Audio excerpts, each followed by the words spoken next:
Over the years, everything piled up on the guy. Harassment from his superiors, constant tax increases, and no sign of a pay raise. He worked for a shady company until exhaustion knocked him off his feet. When he came to, he realized the unthinkable. He had transformed into a completely different person, into the body of a little boy.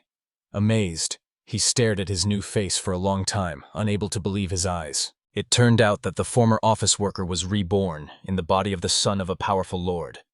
Since then, he has enjoyed warm days next to his parents, as if those terrible times in the Black Company never existed. But the idyll did not last long. A powerful attack of demons crossed out the entire peaceful life. His parents did not dare to resist and fled, leaving behind their possessions. The young man never learned where exactly the people went during their escape.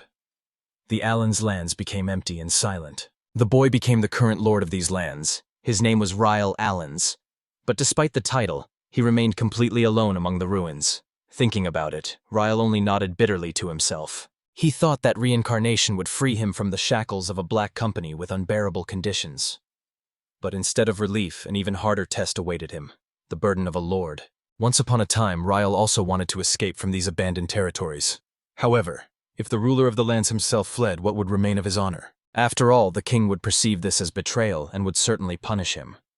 And it was also dangerous to stay here. The demons could return at any moment. Even if he hid and avoided the demons, eventually his food supply would run out and he would starve to death. All he wanted was peace and quiet. But when he found himself in a hopeless situation, Ryle fell to his knees. His heart was torn apart by confusion and despair. But no matter what, he had to survive. He had to gather knights and at the same time secure large food supplies for the future. First of all, Ryle decided to call people to his lands. Fortunately, he had inherited a considerable fortune from his parents, so at least he had money. He wanted to appeal to merchants, but his lands were too remote and dangerous. There was a dense forest nearby, demon lands nearby, and the domain of a powerful lord. No merchant would dare set foot there. Ryle sought to create good working conditions, so he deliberately wrote down everything with the exact opposite of the hellish rules that prevailed in his former Black Company. Soon he posted a job advertisement. It clearly stated, no overtime, decent benefits, lunch break, and 2 days off each week. People who read the advertisement were stunned by these terms. Lord Ryle's proposal instantly became a topic of discussion in the royal capital. After all, nowhere in this world did such humane conditions exist. Everyone only knew about the exhausting Black companies where working was a real hell. So Ryle's terms were the best in the world. Most people, however, thought they were too good to be true and were suspicious. But that was only natural. A girl with long hair walked confidently through the crowd. Seeing that there were no hidden rules in the conditions, she did not hesitate to tear the announcement sheet from the pole. Despite their suspicion of the overly generous conditions, some people still dared to come to Ryle Allenwitz's lands, and the first among them was a girl in protective gear. Some time passed, and under the sun of the Allenwitz lands, Ryle looked ahead in amazement and shock. A giant monster appeared motionless right in front of him. It turned out that the girl had single-handedly brought down the dragon-like creature. Ryle was stunned by what he saw, unable to comprehend what was really happening. The girl quickly learned that he was the lord of the Allen's lands. She was sincerely pleased with this news. Dismounting from the fallen dragon, she handed Ryle a sheet of paper. On that piece of paper were his working conditions, which she had seen at the mercenary guild. The young man immediately understood. In her hands was his recruitment ad. So this girl wanted to work for him. She confirmed his guess and happily grabbed his hands. Her happy appearance confused Ryle, because before him stood a surprisingly beautiful and sincere girl. He immediately hired her, which surprised her a lot, as she had expected to have many competitors. But it turned out that she was the only one who had dared to come. Ryle was not surprised by this, because who would be willing to work for an unknown and insignificant lord? However, he was sincerely glad that at least someone responded. The dragon that the girl had brought with her turned out to be her trophy. She tracked him down and killed him in a dense, unexplored forest near his lands. Ryle couldn't believe that the girl had hunted a dragon on her own, although for an S-rank adventurer, it was nothing short of incredible. The young man was stunned to learn that his new subordinate was an S-rank. She was once a famous adventurer named Ellen Sword. Her nickname sounded familiar and was equal to the might of 2 armies. Ryle was delighted that such a distinguished person had appeared in his domain, but at the same time he was afraid that she might change her mind. He had no idea whether she would agree to settle here. But the girl felt great. She admitted that she agreed precisely because there were no such offers in this world. Ryle wondered if she had been an adventurer for money from the start, but it turned out that she had only started out as a low-ranking novice. Even experienced adventurers get into trouble. The young man understood her words well. Difficulties do not pass even those who have reached S rank. In any case, he was grateful that she had agreed to work here. Since there were no people left on his lands, the girl could choose any specialization for herself. The entire province was devastated by a demon attack. His parents, the previous rulers, were killed, and all the inhabitants fled. That is why Ryle began to gather people anew. Then the girl decided to specialize in demon hunting. This would be an invaluable help, as his lands were still under threat of a new invasion. Ryle was genuinely delighted, and then formally introduced himself to the girl as Lord Alanwitz. But she paid little attention to the formalities. So he was a little embarrassed, but he already fully introduced himself as the owner of the local lands, Ryle Alanitz. The girl's name was Helen Lawrence. She was genuinely happy to meet Ryle. After a few warm words, they said goodbye to rest after their unexpected meeting. The next day, the boy and girl met again and exchanged greetings. Helen was going hunting, but Ryle looked worried and could not hide his excitement. He wanted to go hunting with Helen. The girl doubted his abilities. Ryle considered his main task not to participate in the battle but to observe her work and distribute duties as befits a lord. Ryle trusted Helen, and soon she allowed him to accompany her, warning him that she had some defensive problems. Together they set off into the dense forest for their long-awaited hunt. Soon they found themselves in the middle of a thicket, where a dark and unpleasant mist was hanging in places. Ryle and Helen were walking along a narrow path, and the boy could not shake the eerie feeling of the place. Helen noticed his tension and decided he was scared. Ryle didn't deny it, but he didn't admit it out loud either. Suddenly, the girl felt a sharp sense of unease. She immediately covered the boy with herself and raised her weapon. Her gaze darkened. She was looking somewhere to the side. Ryle froze in surprise, not understanding what had happened. But Helen had already swung and thrown herself resolutely into the bushes. There was a sound of blows and a struggle. Ryle could not see anything and could not understand what was happening. In a moment, the girl emerged from the thicket with a joyful expression on her face. She had defeated the monster hiding there and triumphantly showed it to Ryle. It was an A-rank wolf king. Ryle was delighted that she had been able to defeat such a dangerous creature. Helen noticed that there were many high-level demons in this forest, and wondered what to do with the bodies of the defeated ones. The Adventurers Guild used to buy them from her. But now the guild is gone, so the old method no longer works. So Helen hinted that she would be grateful if Ryle would now buy back defeated monsters. He immediately realized that selling demon bodies could be a significant source of income. The young man proposed to leave the loot in place and then sell it to traders. He would give most of the profit to Helen and keep the rest for himself as a broker in storage. The girl looked at him grimly and asked what percentage he was going to take. It seemed to Ryle that Helen was clearly unhappy with his terms. Then he remembered the terms of the advertisement and offered her a monthly salary of 30 silver coins. But the girl still looked unfriendly. She asked for another 30 coins on top, and Ryle was confused, realizing that his initial offer had been too modest. After all, an ordinary person could live for a whole month on just 20 silver coins. To Ryle, this situation seemed strange and unfair. He began to think more carefully. After all, a former S-rank adventurer was standing in front of him, and she really deserved a bigger reward. Helen thought he was just joking with her. She never understood what was going through Ryle Allen's mind at that moment. His offers seemed too generous and illogical. But suddenly there were unexpected sounds. Someone had smelled them and was approaching. Helen took up a fighting stance, preparing for battle, and asked Ryle to wait a moment behind. In the end, the entire pack of monsters was defeated. Among them were 2 A-rank wyverns, 3 A-rank wolf kings, and 3 B-rank poisonous snakes. For Helen, it was a surprisingly successful capture. Ryle was stunned, seeing the power of an S-rank adventurer with his own eyes for the first time. He realized that despite his swordsmanship lessons, he was still a long way from her power. Helen was indeed incredibly strong, having trained since she was a child. But the young man could not understand why a girl with such abilities agreed to work for him, since she could earn much more. However, the truth was simple. The life of an adventurer required enormous expenses. They covered all their own housing and travel expenses. An adventurer's existence was limited to weapons and armor. There was no time for rest. Ryle understood her words completely and sympathized with her fate. He began to think about paying for Helen's armor and weapons. He had heard that good companies provided their employees with the latest technology, free lunches, and even entertainment. Ryle himself would have loved to work in such a place. so he decided to make the Allen's lands just as attractive and desirable to people. He believed that if better working conditions were provided, many more people would gather on his land. Ryle told Helen that he would cover her expenses for weapons and armor.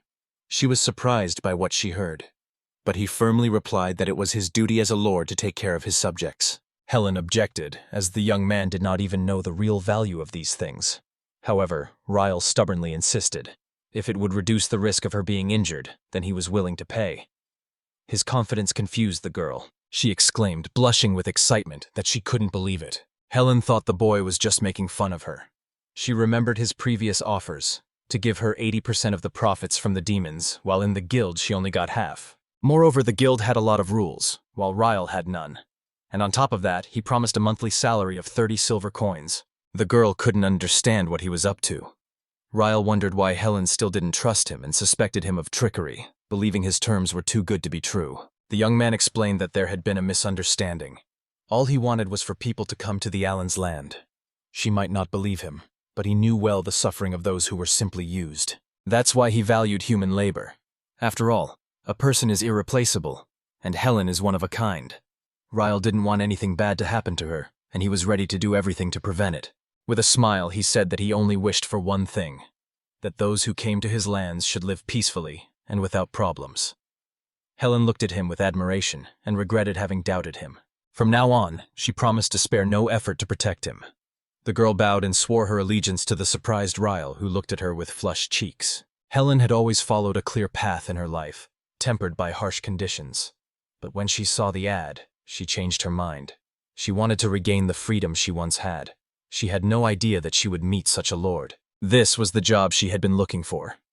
Ryle had explained that she didn't need to be too polite to him. Helen agreed, for she valued friendship more than formality. The boy thanked the girl again. They had had enough of the hunt for the day and were heading home. Ryle doubted if they would be able to take out all the demons, but Helen was sure she could handle it without any problems. They tied the wyvern and the direwolf together, using poisonous snakes as ropes. It seemed wild and scary to Ryle, but he admitted that Helen had given him the confidence to endure it. Helen was grateful to Ryle for the opportunity to start a new life. He hoped that more and more people would come to his land. But the girl was not worried. Under these conditions, people would definitely come soon. So, dragging the fallen monsters behind them, the boy and girl happily headed back to the Allen's lands. Meanwhile, a horse-drawn carriage was driving somewhere. An unknown figure peeked out from under the canvas covering it. It was able to reach the place it was heading to. This girl had Ryle's ad in her hands. She looked at it with happy eyes, convinced that she too would definitely be hired. Soon the cart entered the borders of Allenitz. The entrance sign bore the name of the territory, the name of its owner, Ryle Allenitz, and the first resident, Helen Lawrence. He once worked in a black company with unbearable conditions until he collapsed from exhaustion. When he came to, he found himself reborn in the body of a lord's son. For a while he lived a carefree, happy life, but one day demons attacked their lands. His parents fled and the territories were emptied, and all that was left was his vast possessions and himself, the new lord. Ryle understood that inaction would lead to his demise, so he chose the path of struggle and survival. The path he had to take to gather people on Allen's land, offering them extremely favorable terms. This method really proved to be effective. After all, the number of people in his lands gradually increased. The first was Helen Lawrence, an S-rank adventurer. She enjoyed tasting his dishes. The girl was happy that she could now eat such delicious food. She realized that the decision to come here was the right one, even if Ryle prepared strange dishes. But if she liked it that much, he was willing to cook more. Helen was genuinely pleased by his offer. The boy still felt lonely, but now at least he had someone to talk to. He hoped that other people would follow Helen's example and come to these lands. Suddenly, someone called out to Lord Ryle. An elderly man came to them, bringing food and necessities. Ryle was not surprised by his appearance. He knew this man well. He was an employee of a music company who knew Ryle's parents. The young man immediately offered him a job. Then Ryle introduced Helen's husband. She confidently declared herself the first citizen of the Allenwitz territory. Ryle noted with a smile that there were crumbs left near her lips after the meal. The girl blushed and hastily wiped them away. Meanwhile, the man was surprised to recognize her name. He remembered that this girl was the legendary sword Helen. She confirmed his words, noting that she was now responsible for the destruction of demons. The man asked Ryle what method he had used to get Helen to agree to serve him. The man thought for a moment and replied that he had simply offered her a wonderful job. And in the end, it was a good thing that Helen had appeared in his lands. It seemed like fate to her to meet Lord Rital. But the interlocutor could not believe that she had come only because of favorable conditions. The work was indeed wonderful, but could Helen have stayed just for that?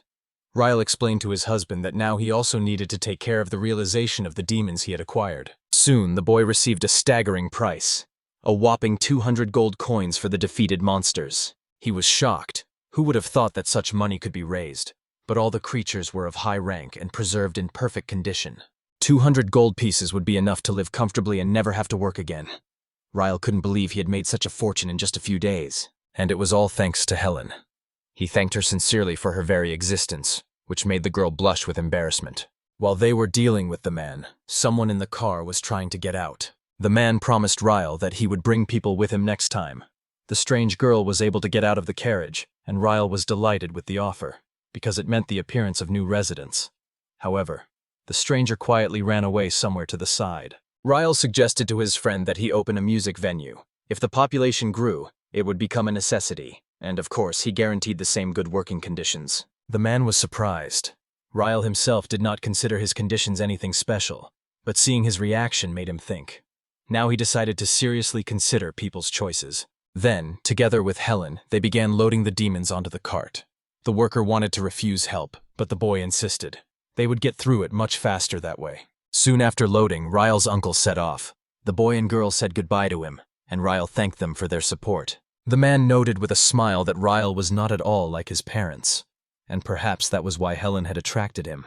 He would like to continue dealing with such a conscientious lord. Then he remembered that he had forgotten to report the missing saint from the church, but he still doubted that she could have reached such distant lands. After his departure, the boy and the girl set off on another hunt. Helen wanted to hunt as much as possible so that she would always have a supply of money. Suddenly, an unexpected rustling was heard in the bushes. To Ryle's surprise, Helen turned sharply in the direction of the noise. She immediately realized that someone was hiding there, and, drawing her weapon, she turned menacingly towards the stranger. He panicked. It turned out to be the girl who had been hiding in the wagon a moment ago. Helen looked at her sternly, wanting to know the reason for her strange behavior. Ryle could not understand why such a young girl had come here alone. The girl in the raincoat showed them Ryle's job posting with trembling hands. The boy immediately guessed that she too was looking for a job. The stranger nodded guiltily. Ryle was already willing to hire her, but Helen was unhappy. She still didn't trust the girl and suspected that she might be a thief. This made the stranger vehemently deny it, shaking her head desperately. But it was still necessary to check her. Then the guy decided to interview her. The girl tensed up with excitement, but at the same time was grateful for the opportunity. Ryle tried to calm her down, but she was afraid of Helen's gaze. She stood nearby, warily watching her every move, convinced that the stranger could strike at any moment. The girl introduced herself as Lou, but a moment later she stopped and straightened up, once again calling herself just Lou, without her real name. Ryle guessed that she was hiding her identity, but decided not to press her. She must have had her reasons. She said she loves reading books and has a little healing magic. Ryle assumed she was a healer. He asked Helen what she thought about the benefits of such a profession for their lands. She thought about it. Seeing Lou, Helen felt a strange echo of memory, as if she had met her before. Lou shuddered at the words and wrapped herself even tighter in her cloak, trying to divert the conversation by asking Ryle additional questions. The guy asked what specialization she would like to choose. Lou admitted that she did not like to be in the spotlight, but was ready to do something useful. Ryle and Helen looked at each other and nodded in understanding. To Lord Allen's, Lou did not seem like a bad person. She could hardly have harmed them. Helen waited for Ryle's final decision, and in the end he decided to accept Lou into his service. From now on, she would be a resident of his lands. Lou looked at the Lord in disbelief, but he officially introduced himself to her as Ryle Allens, and Helen as the one in charge of demon hunting. Lou realized that she had been accepted, and she glowed with happiness. Ryle got down on one knee and held out his hand to the girl, promising to take care of her from now on. Lou stared mesmerized at his hand that extended before her. The guy thought she didn't like handshakes. But Lou, having recovered from her excitement, immediately took his hand. Her eyes shone with hope for the beginning of their work together. First, they had to find her place. Since she had healing magic, Ryle offered to heal the wounded. But Lou was afraid of large crowds, as she was not very sociable. The girl felt ashamed of her hidden words, but agreed with the Lord and sincerely apologized for her selfish request. Ryle was embarrassed by such politeness. Helen jokingly remarked that Ryle had neither honor nor dignity, so he could be addressed simply by his first name. This greatly offended the young man. The boy was upset by her words, and a slight argument broke out between them. Lu was surprised that a subordinate dared to tease her lord like that. However, Lu soon burst out laughing at the humor of the situation. Ryle noticed her laughter and asked to be called by his first name, but Lu shook her head in denial. She could not pronounce her master's name. Soon they left the office. On the way, the boy asked Lu about her life, and she noticed the many books in the room. These were accounting records, not library volumes. Lu wanted to review their contents. The documents had survived from the reign of Ryle's parents, so he didn't know what was written there. Suddenly the girl said that his parents were wonderful lords. Ryle thought she knew them personally, but it turned out she didn't.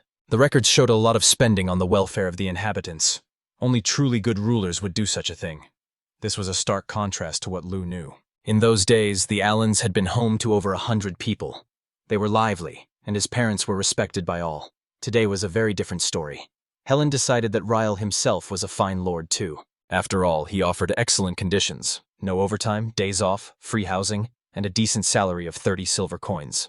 But what mattered most to her was the delicious food. Helen didn't know where else she could find anything like it. Ryle was a lord, not a cook. Besides, he had no account book of his own, and he didn't know how long he could maintain such order. Then Helen suggested that Lu do the accounting.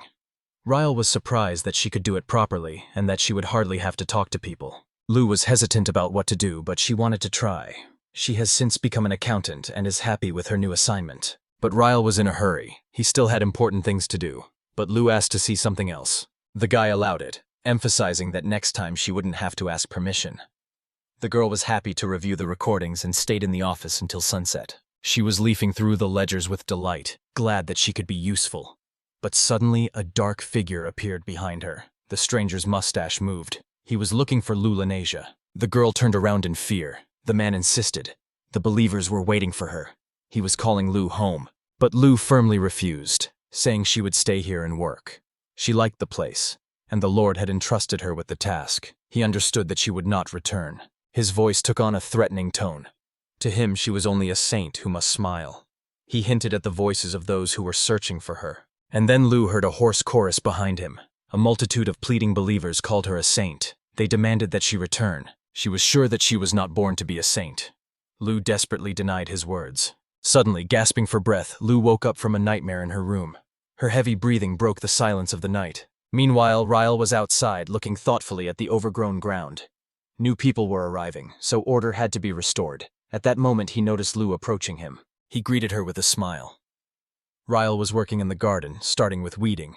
Lu was genuinely surprised that the Lord himself was doing such work, but he replied that he was simply doing his duty. The girl offered her help, but he refused, reminding her that her specialty was accounting. But Lu insisted because she really wanted to try. After all, she had never been allowed to touch the ground before. Finally, the boy agreed, and he was surprised that she had once been forbidden even to play with the soil. She was probably under constant close guard. Lu frowned and fell silent for a moment, unwilling to answer.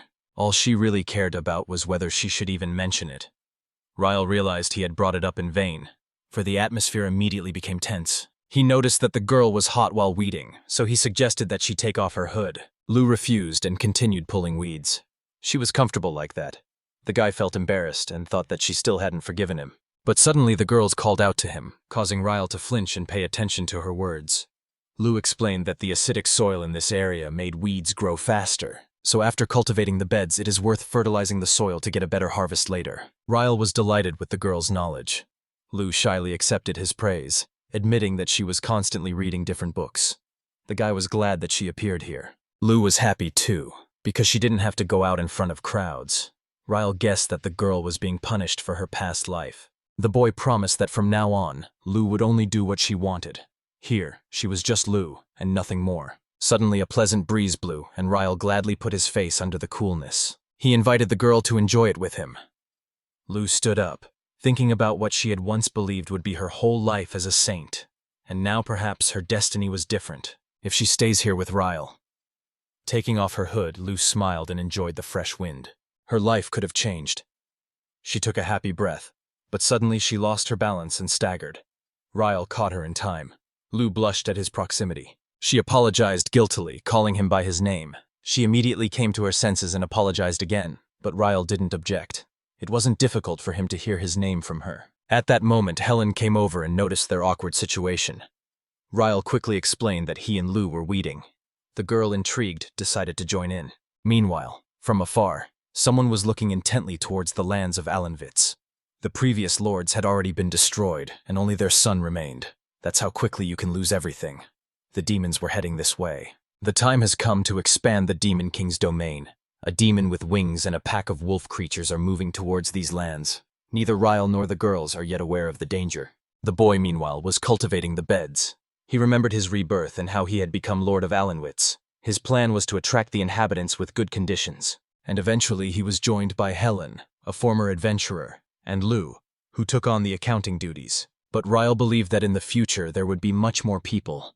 He felt like a good ruler, and rejoiced in this thought, continuing to work the land. Helen picked up the hoe and prepared to dig. Lou could barely lift it, but gathering her strength, she tried to weed the ground. Suddenly there was a loud crash, sending clods of soil flying in all directions. Ryle and Lou froze in surprise, not understanding what had happened. It turned out to be Helen. She thought she was done, but instead she dug a huge hole in the ground. Ryle was shocked by the result. Lou promised the boy that she would do everything in her power. But he realized that Helen's strength was too great for such a job. So it would be just him and Lou who would weed the land. Helen was offended and frowned. She quickly climbed out of the hole and came closer. The girl asked to give her one more try. This time she would do everything right. Ryle wanted to refuse, but she didn't let him say a word. So seeing her persistence, he agreed to let her do it again. But the result was the same. The earth exploded into lumps again. Eventually, Ryle realized that weeding was not for her. Helen explained that she had used less force this time. Lou noted that the second hole was indeed smaller.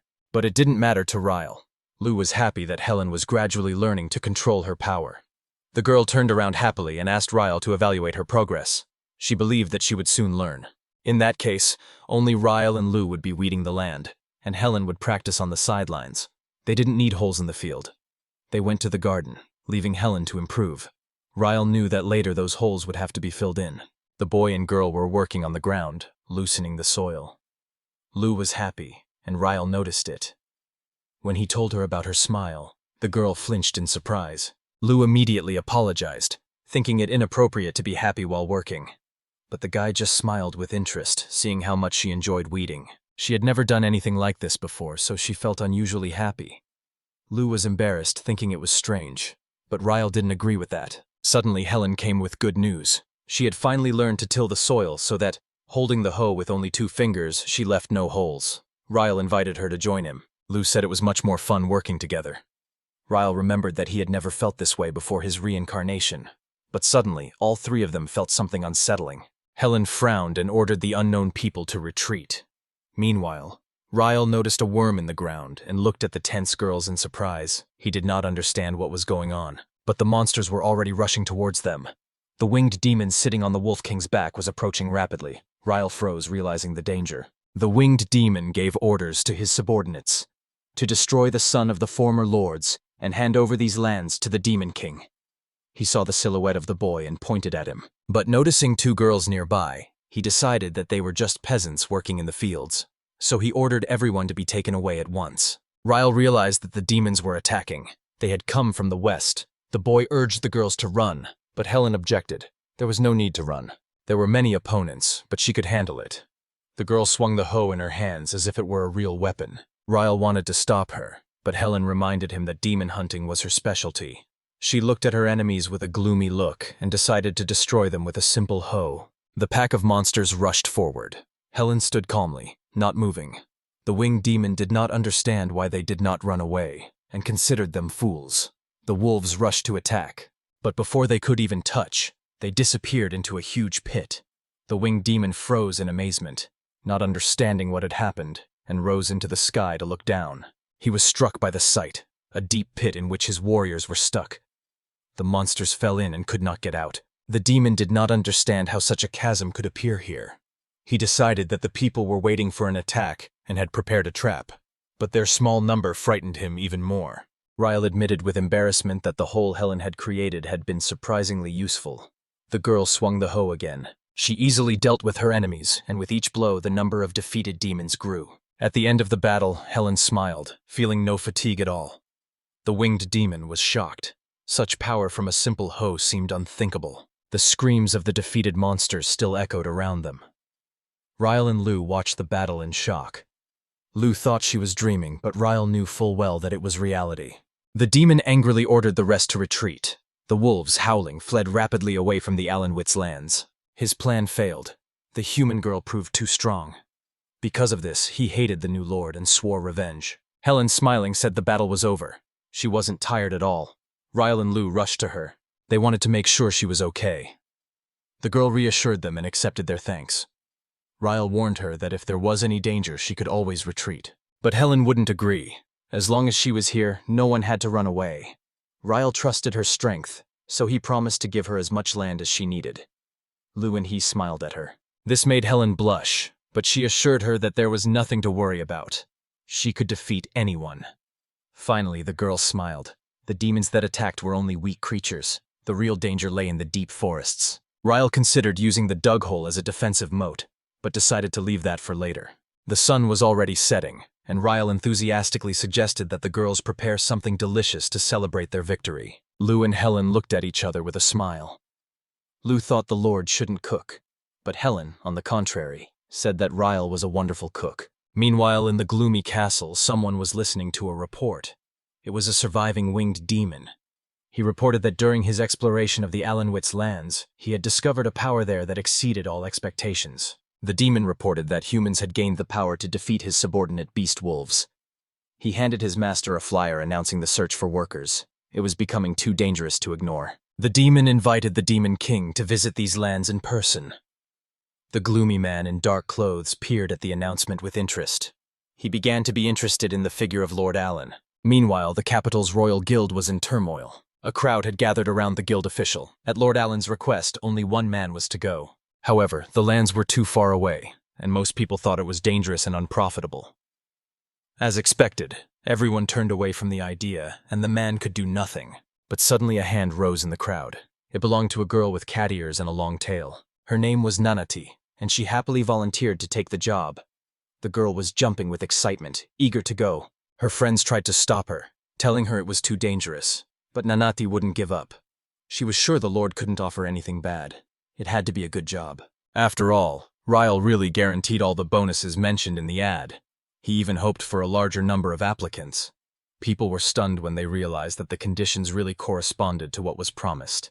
They envied Nanati. The girl said that sometimes you have to take risks. Even merchants do. The guild worker pulled out a huge stack of documents and instructed her to choose 10 people from among those who wanted to take them to Allen's lands. Nanati was shocked by what she saw. About 600 people signed up for the job. She had not expected such a large number. The girl felt as if she was being forced to take on the task. But as a merchant, she knew she would cope with this task. And suddenly, among the documents, she found an interesting resume. She showed it to a guild employee. He realized that another special person might be waiting for them. If everything turned out to be true, then there would indeed be someone exceptional among the newcomers. This promised great events ahead. The worker sat strangely tired in his chair. It seemed to him that this work would never end. He couldn't stand it anymore. He wanted to find a normal job without overtime, with a decent salary. But he wasn't sure that such jobs even existed. Suddenly a voice called Mr. Ryle. Lu's face appeared before him. It turned out that the guy was just dreaming about his past life. He remembered again that he had been reborn. So, upon waking up, Ryle greeted Lu warmly. The girl was confused and surprised by his unexpected smile. He remembered that today was a day off. Lu took the initiative and made him breakfast. A fragrant and appetizing breakfast awaited him. Ryle was satisfied. It was Lu's first time cooking, so the dish was simple but hearty. Helen was already sitting at the table waiting for them. They greeted each other. It turned out that it was Helen who had invited Lu because it was more fun to have breakfast together. Ryle agreed and wished everyone a good meal. Once, working for a black company, he couldn't even afford such a breakfast. Now he was glad that he had a second chance. He praised Lu for her efforts. Suddenly, an unfamiliar voice greeted them. It was a girl from the employment guild. Ryle welcomed her gladly. Nanati recognized him as Lord Ryle and said that her mentor had sent her here. She said that they were planning to open a shop on the Alanwitz territory and she was looking forward to working with them. She asked if he thought she was too young and inexperienced. Ryle flinched at the question, but said he didn't think so. The girl confidently declared that she would cope with her duties. Her determination made an impression. She also announced that she had brought new people. Then she called out loudly, and the crowd came forward. Ryle was happy to see so many new faces. Nanati brought 10 people to Alan's land. Ryle thanked everyone and greeted them warmly. Nanati said with a smile that their lives now depended on Mr. Ryle, so they must be loyal to him. Some of the newcomers were frightened, but Ryle quickly calmed them down. He introduced them to Helen, the person in charge of the demon extermination. The people were delighted by the presence of the S-rank adventurer. She was a real celebrity. Then he introduced them to Lou, his accountant. The girl greeted them quietly and shyly, but made a pleasant impression on everyone. It was the turn of the newcomers to give their names and the places where they would like to work. Nanati wanted to take charge and sort out the distribution herself. Ryle appreciated her initiative and thanked the girl. She accepted it with pride, saying confidently that she would manage. Ryle smiled and agreed that if everyone came with such enthusiasm, it would be much easier for him. These words made Nanati blush. She admitted sheepishly that she still had a lot to learn from Ryle, but the boy noticed that out of 10 people, only 9 were present. Nanati was stunned. This shouldn't have been possible. She began to count feverishly and indeed discovered that one person was missing.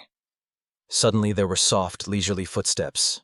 A young man entered the room, yawning lazily. He was holding a large pillow in his hands. It turned out that he was the 10th of the group. Indignant, Nanati pulled him towards Ryle, after which they met. Ryle immediately sensed a strange atmosphere around the boy. The young man was looking at Lou, and the girl noticed with alarm that he was looking at her too intently. He said with a smile that there were a lot of interesting people here. Ryle thought he was talking about Helen.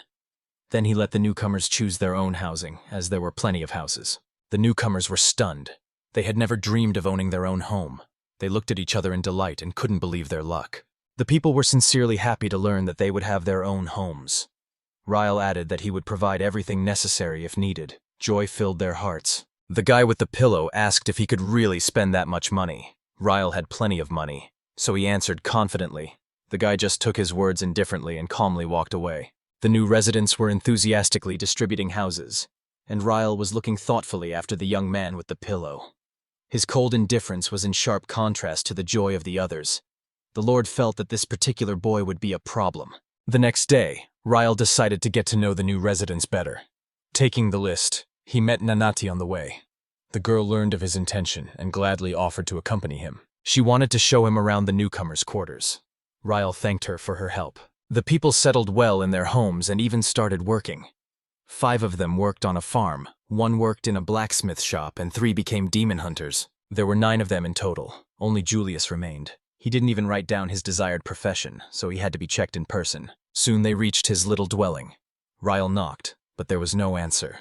The door was ajar, and they went inside. Nanati ran in cheerfully first, but she bumped into something. It turned out that the boy was just sleeping on the floor with a pillow under his head. Nanati was scared, thinking he was dead. But Julius just yawned and got up, asking why they had come. Ryle asked what kind of job he wanted, promising to fulfill his wishes. But Julius said he would rather just relax at home. There was no such job, and Nanati was indignant. But the boy was completely serious.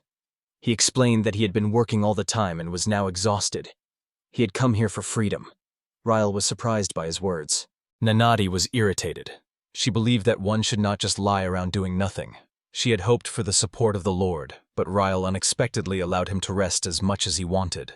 This shocked the girl. Julius's words reminded Ryle of his own past. Once he too had worked tirelessly until his body and mind were broken. Back then he didn't even know what rest was. If Julius started working too hard again, it would all happen again. So it was better to leave him alone. Nanati didn't understand how it was possible not to work at all, and Ryle wondered if there was any work that could be done just lying down.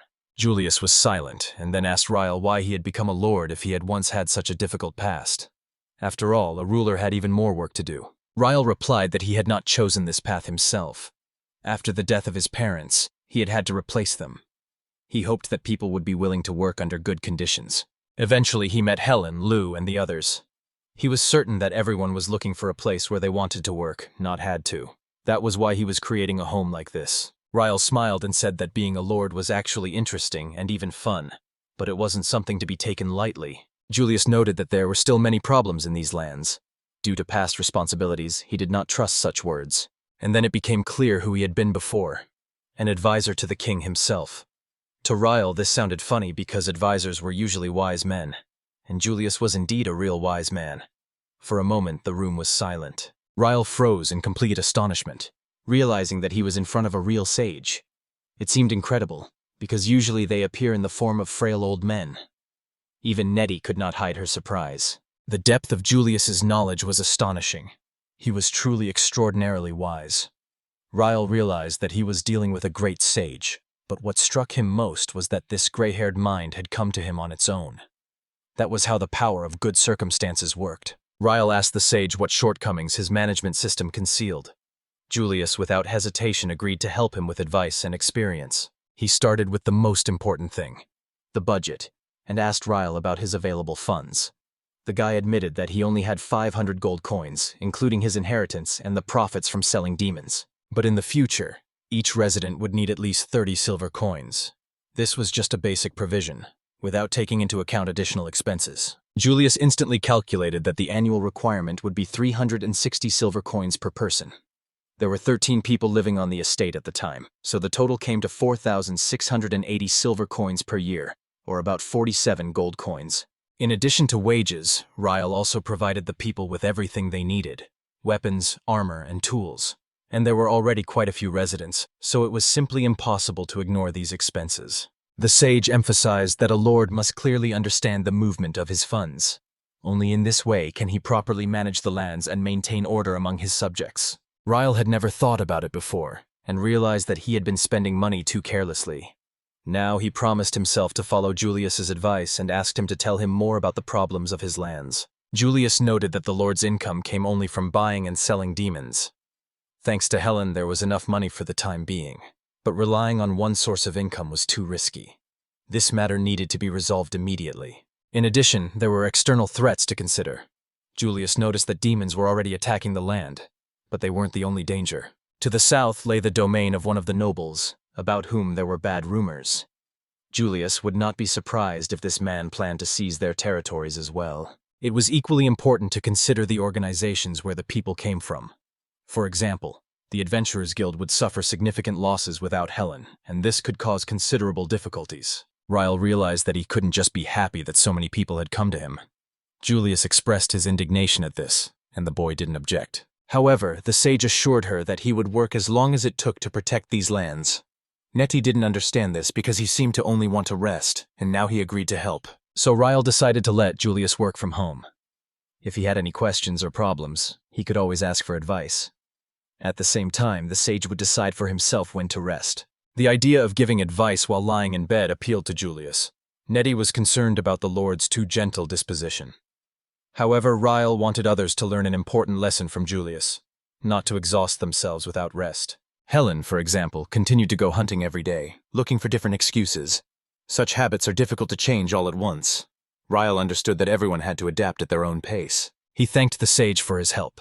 There was still a lot of work ahead, but the boy promised to do his best. Julius was sure that he would succeed. Praise from the lips of a great sage confused Ryle. He had not even thought that his simple reflections on work could be of interest to anyone. But Julius considered his thoughts correct. Having determined the sage's place in their society, they were about to leave. Nettie strictly ordered him not to burden Ryle with unnecessary troubles. And Julius himself was already tired of talking and longed for a break. He turned around abruptly and lay down on the pillow. But suddenly, without looking back, he called out to Ryle and assured him that he was always ready to give advice. The boy smiled and accepted his words. Lying down, Julius also smiled faintly.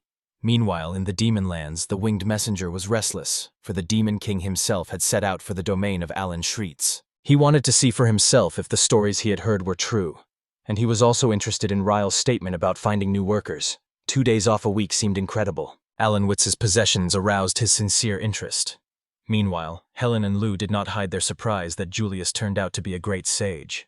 The lands of Alanwitz were located in a remote area, surrounded by dense forests and demon lands. It was here that Ryle was reborn and became a lord. At first he was completely alone, but everything changed dramatically. Nettie and Lou discussed some goods, while Ryle himself set out to explore the surrounding lands, wanting to get to know them better. On the way, he met Helen with the hunters, who were chatting cheerfully about something. The other residents at this time were calmly walking through the streets with their families. Ryle was glad that there were more and more people. Soon the boy approached Julius's house, knocked, and went inside. There he was met by the sage, reclining on a huge bed. Ryle was stunned by the sight. It turned out that Julius had asked Nevada to order him a bed, and now he could enjoy his rest, lying in comfort all day. Ryle came for advice, because despite the new accounting of working hours and days off, people were still working too much. He was looking for a way out, and Julius suggested creating a place for entertainment, so that the residents would have somewhere to stretch out after a hard day. In addition to work, people need to have a space where they can relax and have fun, otherwise fatigue will break their will. But to build such a place, both money and time are needed, and too much entertainment can undermine efficiency, so everything should be considered. A soft pillow and a warm bed were enough for Julius himself, but his entertainment was not suitable for others. So Ryle promised to think over the plan in detail and sincerely thanked the sage for his advice. They said goodbye. Walking down the street, he reflected that in past eras, people only dreamed of rest after work, and he sought to give them that. But suddenly, a silhouette of a man appeared in front of the bewildered Ryle. Someone called his name. Before him stood a grim demon lord who asked if these were the lands of Alan Furret. Ryle did not know the stranger. Tall, dressed in black, with a piercing gaze, he seemed familiar. He had a job advertisement in his hands. Ryle was delighted, thinking that this was the one who could lead the new project, but the Demon King didn't understand anything. This made Ryle question his own assumptions. The man in black realized that his identity had not been recognized. Rumor has it that these lands are inhabited by people who can destroy demons with a single blow, so he decided to see for himself. The ad struck him as suspicious, and he arrived to investigate, expecting a trap. But Ryle's reaction puzzled him. Ryle offered to inspect the area to decide whether he wanted to become a resident of the estate. The demon lord decided it was a trap, but he also saw it as a convenient chance to scout the area. With a majestic wave of his cloak, he agreed. The strange gesture surprised Ryle. He introduced himself as the Lord of the Lands and asked the guest's name. The man confidently replied that he was the Demon King, Armadius Eglisk. Hearing this, Ryle was momentarily startled, but decided it was a joke because the words sounded too confident and calm. He thought he had misheard and confused the title with the name. After calming down, he asked again, and asked permission to address him simply as Mao. Eglisk was only surprised at such simplicity. Finally he agreed, assuming another strange pose. Ryle awkwardly began to show him his possessions. They arrived at a field where there were green beds everywhere. Eglisk was surprised because it was quieter than he had expected. Ryle called Cree and Ben, who were working in the beds, to introduce them to the new resident. They sensed his gloomy aura and met him with extreme tension. A shiver ran through them. Mao's presence was eerie. He noted that they were not very strong. So, presumably, his subordinates were mistaken in saying that these are the people who destroy demons with one blow. Ryle asked about the state of affairs on the field. Due to a shortage of labor, they grew mainly vegetables that ripen quickly and do not require excessive effort. At the same time, they planned to plant fruit trees for profit, although their harvest took longer. Cree and Beretta put all their efforts into developing these lands. Ryle thanked them and told them to contact him if they had any problems. After saying goodbye, he continued on with Mao. Eglisk noted that although their combat training was weak, they were skilled in agriculture and had clear plans for developing their fields. The words about combat readiness surprised Ryle. Eglisk added that they were no match for his subordinates. He remembered how his soldiers had devoured 10 days' worth of supplies without even warning of an attack on the territory. The memory enraged him. Ryle wondered where to take his guest next. All the demon hunters were out hunting, and it was the day off for the blacksmith Raguti. Eglisk asked in surprise about the weekend. He had no idea such a thing existed. Ryle decided that was why he was suspicious of his announcement. The young man explained to Mao that everything written in the ad was true. Each resident has 2 days off a week. Eglisk was stunned. He was trembling with envy, covering his face with his hands and freezing in a strange pose. To him, the mandatory weekend seemed like a real miracle. He recalled how he hadn't had a day off for years, overwhelmed by endless documents. But he still didn't understand how one could successfully manage an estate with so many days off. Ryle remembered Julius always staying at home. Hearing this, Eglisk suddenly understood something for himself. He decided that Ryle locked people in their homes on weekends so they could rest, and then worked them until they were exhausted. Ryle was horrified by his words. He explained that Julius simply worked from home. Depending on the occupation, the place of work was different. Eglisk was shocked by what he heard. He did not hide his surprise at the rules in these possessions, not to mention the weekends. Ryle clarified that Julius was his advisor. Eglisk was surprised to have an advisor, and such a wise one at that. Julius always helped Ryle with advice. Eglisk himself had to make his own decisions, even when he consulted his subordinates. He recalled how he had tried to introduce a food ration system, but in the end everyone just complained. He thought grimly of his subordinates. The Demon King envied Ryle and also wanted a wise advisor. But he quickly came to his senses. He had come here only to explore. But the further he went, the more impressed he was by these possessions. Ryle approached Mao and asked him about his work preferences. He replied that he had none. Then Ryle remembered his idea for a place for residents to relax. He suggested that Mao take on the matter. His help would be invaluable. Eglisk was surprised that everything was being done for the well-being of the residents. He was struck by the very idea of creating conditions for recreation. He thought about it. To distract himself, he had the habit of drinking in the evenings. That was the only way he could hold on. Ryle realized that it was not easy for him, but it made him think. He remembered the tavern, a place where drinks were served. It could be the center of entertainment. There was an abandoned inn on their land. If it were restored, everyone could gather there. Ryle suggested that Mao become the manager of the tavern. Egliska was interested in the idea. The only requirement was to work in the evenings when Eglisk felt most productive. Ryle left it up to him to decide when to close the establishment. Eglisk was surprised that he could decide the length of his workday, but that was already stated in the advertisement. The Demon King decided that this was a real paradise. Ryle agreed with him. Those were their terms. Eglisk looked at him intently, stunned. Then he nodded to himself. At last Eglisk understood the essence of these lands. Their strength was not in demon hunters or exiles with traps. The real difference is in the favorable atmosphere for residents. It is thanks to this that talented people can unite and work with dedication. Even he, the Demon King, succumbed to this charm.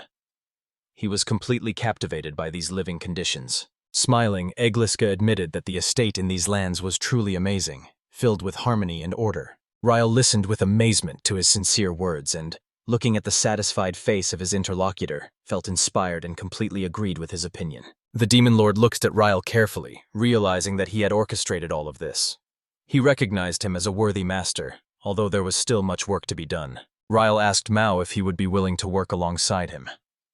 Egliska thought it would be a great idea to become a resident of this estate and had already reached out to shake his hand. But suddenly he remembered his subordinates, who enthusiastically called him their master. Stopping, he apologized and refused to accept the offer. After all, he had duties he could not refuse. His subordinates were waiting for his return. Ryle looked at him in surprise, but in the end he accepted these words. He understood that he could not change anything. But he did not give up on Mao. If he changed his mind, the doors of this estate would always be open to him. Egliska, as he departed, thanked Ryle for his warm welcome. The host, in parting, expressed the hope of seeing Mao again. Meanwhile, in the royal capital, in the cathedral, his subordinates were tirelessly searching for the saint. Suddenly, a girl ran into the hall and announced that she had managed to find out her whereabouts. He impatiently asked where. It turned out that the saint was staying in the south of the capital, in the Alensa estate. The man had heard about these lands, which sent out suspicious invitations with strange vacancies. An eerie atmosphere surrounded His Holiness. He ordered everyone to prepare for immediate departure. With a hideous, insane smile, he said that he would soon meet the saint. Meanwhile, Lulachia was calmly and happily doing the accounting in the accounting department. Nani, breathing heavily, brought Julius a box of groceries. He thanked her, and she remarked that sometimes he should come and get them himself. Julius instead asked if she had noticed anything strange. The girl remembered how the churchmen had hurriedly prepared for the journey. It seemed that they had learned about the saint. Julius understood everything, and ordered Nani to urgently call Ryle. The Ellen estate could be in danger. The thought darkened Julius's face. Meanwhile, the clergy, under the banners of the church, moved along the road. A multitude of holy knights walked beside the carriage, protecting it from threats. When he got to Julius' house, Ryle heard the incredible news. Lulu turned out to be a saint. He couldn't believe it, but Julius explained that he had felt her power since the first time they met. Ryle remembered his old words. Then, looking at Lulu, Julius had hinted that exceptional people had gathered in these lands. Now everything became clear. And although Ryle had a feeling that something was wrong with Lulu, he hadn't expected this. His estate already had S-rank adventurers, great sages, and now even saints. And this was a serious problem because the church was after her. He didn't understand why they had to return the girl, since she had come here voluntarily. But to the churchman, her will meant nothing. All that mattered was that the saint was returned. Realizing this, Rilo was devastated. They only needed the girl for their own benefit. It was a good thing he had learned this from Julius beforehand. Julius knew they would definitely bring knights with them and use any methods to take Lulu away. Ryle clenched his fist and said firmly that he would definitely protect her from the church. It was his duty to protect his people. Julius knew he would say that, but relying on emotions alone was dangerous. Ryle understood this and had already begun to plan. Meanwhile, Nagani, who was casually checking the grocery list, suddenly became alert. Her animal ears caught the roar of the approaching crowd. From a distance, Nani saw a huge number of ecclesiastical knights. She was horrified to realize the seriousness of the situation and, in a panic, ran to Mr. Ryle to report the threat. However, he realized that the enemy had already reached their lands.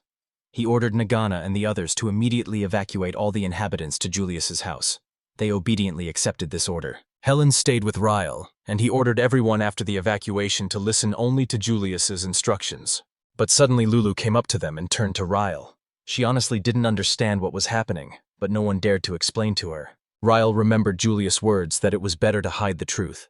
After all, Lulu would have agreed to give herself to the church herself in order not to cause problems. So he just smiled warmly and said that there were guests at the estate. He and Helen would go meet them. Liu was annoyed by the intrusive company, and she didn't like such people. Nadi saw her off with a fake smile, and Helen silently understood that the girl would be angry when she found out the truth. But for now, it was better to remain calm. The boy asked the girl for forgiveness, because he had always relied on her. But Helen only repeated that she was ready to give everything to protect him. She acted not out of duty, but because she really wanted to. Besides, Liu was their valuable friend, and for the sake of their comrades it was necessary to fight to the end. Ryle accepted her words and together with the girl resolutely moved towards the approaching churchman. Almost all the residents of the Allen's estate had taken refuge in Julius's house. Liu stood in the center of the room, looking around anxiously, and shouted to him. She didn't understand why everyone had gathered here. Julius explained with feigned ease that the people were tired and he allowed them to rest and chat for a while. But Liu didn't believe him. She demanded that he tell the truth. Then he revealed a secret to her. Churchmen had invaded Alan Witz's land to reclaim the saint. To avoid casualties, Ryle and Helen went to meet them, and the people were evacuated here. Liu turned pale with terror, realizing the danger. She rushed to leave, but Julius immediately called Nakati. But she instantly grabbed Liu and didn't let her jump out. She sternly said that acting thoughtlessly was forbidden. Liu resisted because she was afraid that Ryle and Helen would get hurt because of her. But Julius explained that if she left now, it would end in tragedy for everyone. He reminded her that Ryle had promised to protect her, and she had to trust him. Liu, remembering her lord's loyalty, remained anxiously in the house. Nakati breathed a sigh of relief. In this shelter, they could not know anything about Ryle and Helen. Suddenly, two colorful birds appeared in the room. It was Julius's magic. He ordered Nadia to open the window. One bird flew away instantly and rose into the sky, and soon sat on a branch next to Ryle and Helen, who greeted the uninvited guests with cold seriousness. The knights claimed to be aware of the saint's presence in the lands of Alan's Schreitz. They tried to push them aside, but Ryle stubbornly refused to yield. Thanks to the magic bird, the inhabitants heard his resolute voice. The knights tried to intimidate them by raising their weapons, and Helen immediately grabbed the hilt of the sword. Suddenly, a black-haired man emerged from the crowd. He stopped the knights, ordering them not to engage in a futile fight, and confidently stepped forward. It was the high priest. His dark robes were adorned with a huge necklace of gems. When Ryle saw him, he knew that he was the chief among the churchmen. Liu, turning pale, recognized a familiar voice. The high priest declared that he had come to return what belonged to the church. He said that the holidays were their light and spirit, without which they could not exist. Therefore, he asked to return it to the church, but not without a reward, pulling something up his sleeve. He reminded them that the Alienet lands were hard to live in and offered a bag of gold. Placing it in Ryle's hand, he said, the church would take the saint, and he should forget this day. Ryle pretended to be happy with the 50 gold pieces. The people, listening through the bird, became angry, but Julius calmed them down. The priest waited patiently for agreement, but Ryle saw the point. He directly stated that the church was getting rich off its believers. The priest turned pale, trying to pretend innocence, but his reaction betrayed the truth. Ryle, as Liu had said, had forced him to make a mistake. The hypocritical response only confirmed his suspicions. Then he asked if the other knights and priests knew that the priest was filling his own pockets with gold. He made excuses, saying that he had been saving the money for a long time and honestly. Ryle refused to take it because it was probably important to him and returned the bag. After that, he solemnly ordered, "Let him take his gold and go." Ryle would never sell his comrades. Hearing this, the peasants proudly greeted their lord. Lu beamed with joy, but the high priest became furious. He sharply ordered his knights to kill the boy, repeating his order over and over again. The holy knights hesitated, but the evil priests reminded them of the punishment of God. With no choice, they took up arms against Ryle. The situation was approaching a battle. People were worried because the holy knights were at least equal to B-rank adventurers, but Julius calmed them down. However, he did not see Ryle suffering. Helen instantly rushed forward, her speed like lightning. With one hand she knocked down several knights, preventing them from reaching him. The knights scattered from her blows and fell to the ground with a thud. Holding her sword tightly, Helene grimly declared that she would not allow anyone to even touch her master. Her fellow demon hunters listened to her voice with admiration. The high priest was stunned that Helen had single-handedly taken out the knights. Julius explained that they were exhausted from their long journey, but the others believed that even without that, she would have defeated them. One of the wounded knights finally recognized her true identity and whispered in horror that he was facing the S-rank adventurer Great Sword Helen. He couldn't understand why such a legend was here. The priest also froze when he heard her name, but the girl only calmly replied that she worked here because she liked the job. The knight thought it was a delusion, but it all turned out to be true. Unlike the arrogant priest, its ruler, Ryle, truly cared about his subjects and never exploited the common people or forced them to work tirelessly. The knights realized that the vacancies in Real's advertisement were not a lie. They felt jealous, and the priest himself was stunned that the local landlord turned out to be a good man. Then Ryle calmly said that they had a choice, either to turn back or to join his lands. The priest flinched at the glint of Helen's sword, which was pointed at his chest. Ryle waited for an answer, and Natty was surprised by his decision. He was offering shelter to those who had just tried to take the saint. She thought it was Julius's advice, but it was his own choice. For him, the one who gives the orders is always to blame, and subordinates are just tools in his hands. Therefore, he is ready to accept anyone who sincerely wants to become a resident of his lands. The knights could become his fighting force, and the priests had knowledge useful for development. Nati was only surprised to note the foresight of her lord. But the priest, in a panic, tried to dissuade his subordinates, accusing Ryle of lying. He claimed that he had hidden the saint's whereabouts from them. But Ryle glared at him and replied with contempt that he was the liar.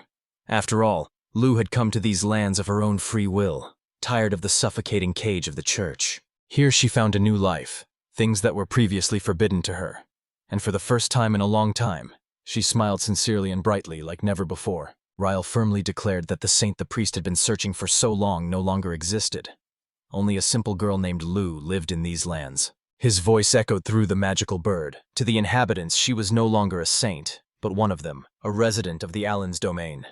The boy's words brought tears to Lulasia's eyes. Helen and Julius listened to him with warmth in their hearts, believing in their lord. While the priest lost his spirit, the inhabitants surrounded the girl, giving her their sincerity and acceptance. One of the knights, recognizing Helen, approached Ryle and asked to be taken to his new lands. The boy happily agreed, shocking the priest. Other knights immediately followed him. They eagerly desired to become residents of these lands and work in good conditions, because they were fed up with the priest's power. The priest tried to stop his subordinates, threatening them with God's punishment, but no one listened to him. In the commotion, he collided with the knight and fell to the ground. Ryle approached and offered him a helping hand, wanting to know what decision he would make. But the priest angrily threw his hand away, rose himself, and went to the rest of his subordinates. He promised that he would return to the capital and bring reinforcements. Ryle watched intently as the retreating clergyman retreated, and only then did he breathe a sigh of relief. They had managed to hold their own. Helen jokingly said that the boy's actions were pretty cool, but Ryle only hoped that the priest would change his stubbornness, although he knew it was useless. The priest's former subordinates approached their new master with doubts, but he allayed their fears. This made the new residents beam with joy. They realized that they had found a generous and kind host who did not see them as enemies. Some even called him a saint. Ryle was embarrassed by the new nicknames and asked to be called by his first name. He introduced himself as Delphine, and this only increased their respect. His new subordinates enthusiastically accepted his request, dropping the saint and calling him simply Ryle. At that moment, Lu approached him. Her cheeks were flushed and her eyes were filled with worry.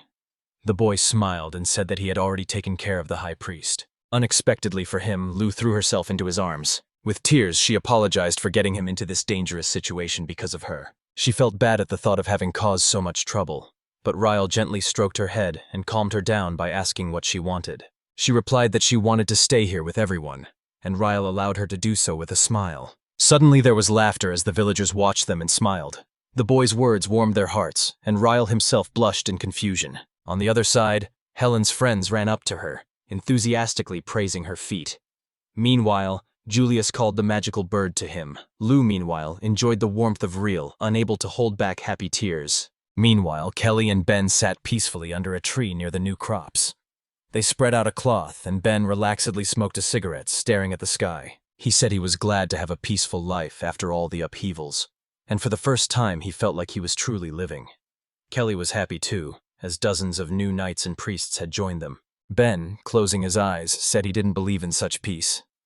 He thought he would be ready to fight even against monsters for the sake of his savior, but suddenly he noticed a dark figure approaching quickly.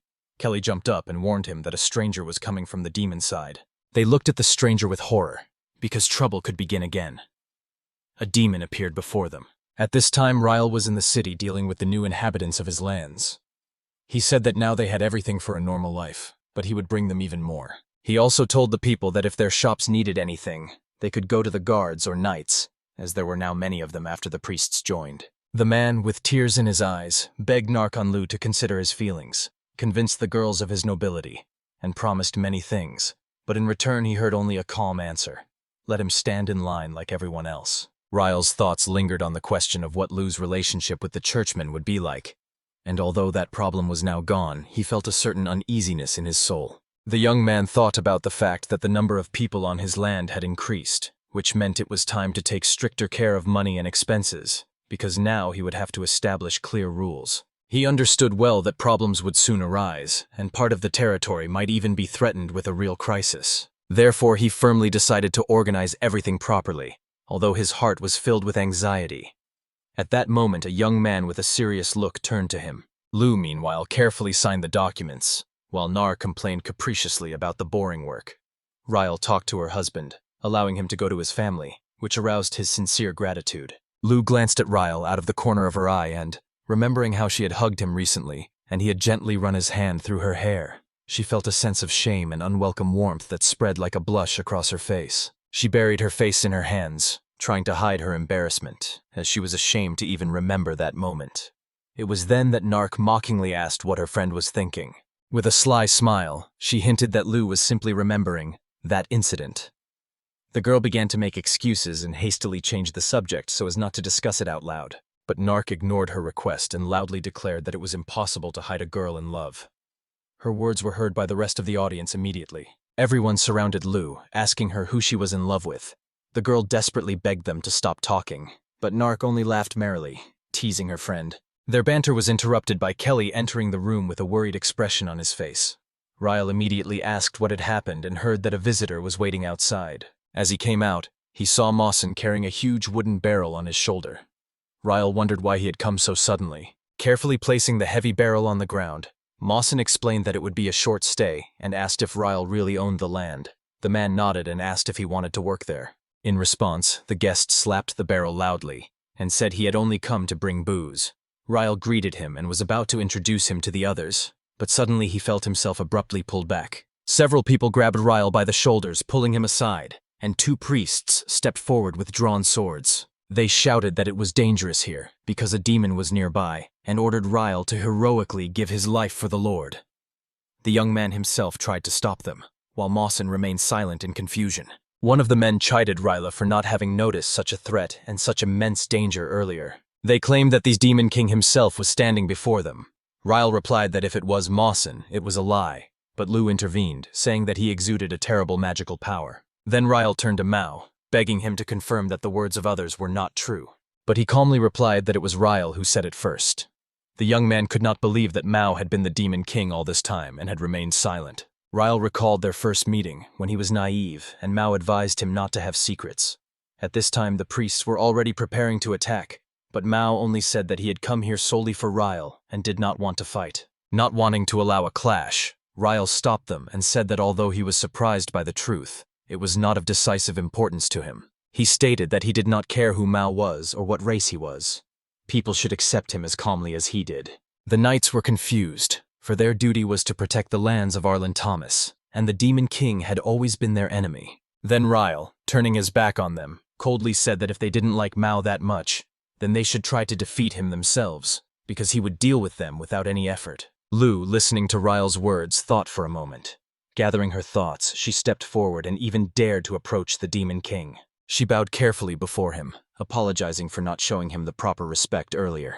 Then she smiled warmly and said that she was in charge of accounting and finance. If Mao had any questions, he could contact her. Watching this, Ryle realized that Mao was even a little happy, even though he usually didn't like talking to people. The Demon King opened his hands in a friendly gesture and said that he was genuinely pleased to meet you. Lu addresses the knights, saying that now that they've met Mao, it's time to get back to work, and Ryle smiles, pleased that the tension has finally subsided. He watches as the atmosphere gradually lightens, and even the bravest dare to meet the Demon Lord. After this, Ryle turns to Mao, surprised that he hasn't said anything about meeting people, and asks if he's okay. Mao decides to tell the truth. Earlier, in the demon territory, Mao stood proudly before his subordinates and monsters, urging them to listen carefully for he had learned Arlen's secrets. He says that he discovered amazing mechanisms and support there that help people, and he wants to use them in the demon lands as well. Mao explains that motivation is half the battle, and together we can build a beautiful territory, and calls for working for a common future. But instead the demons mutter that this is nonsense. They do not want to work, preferring to leave everything to the ruler as before and begin to disperse.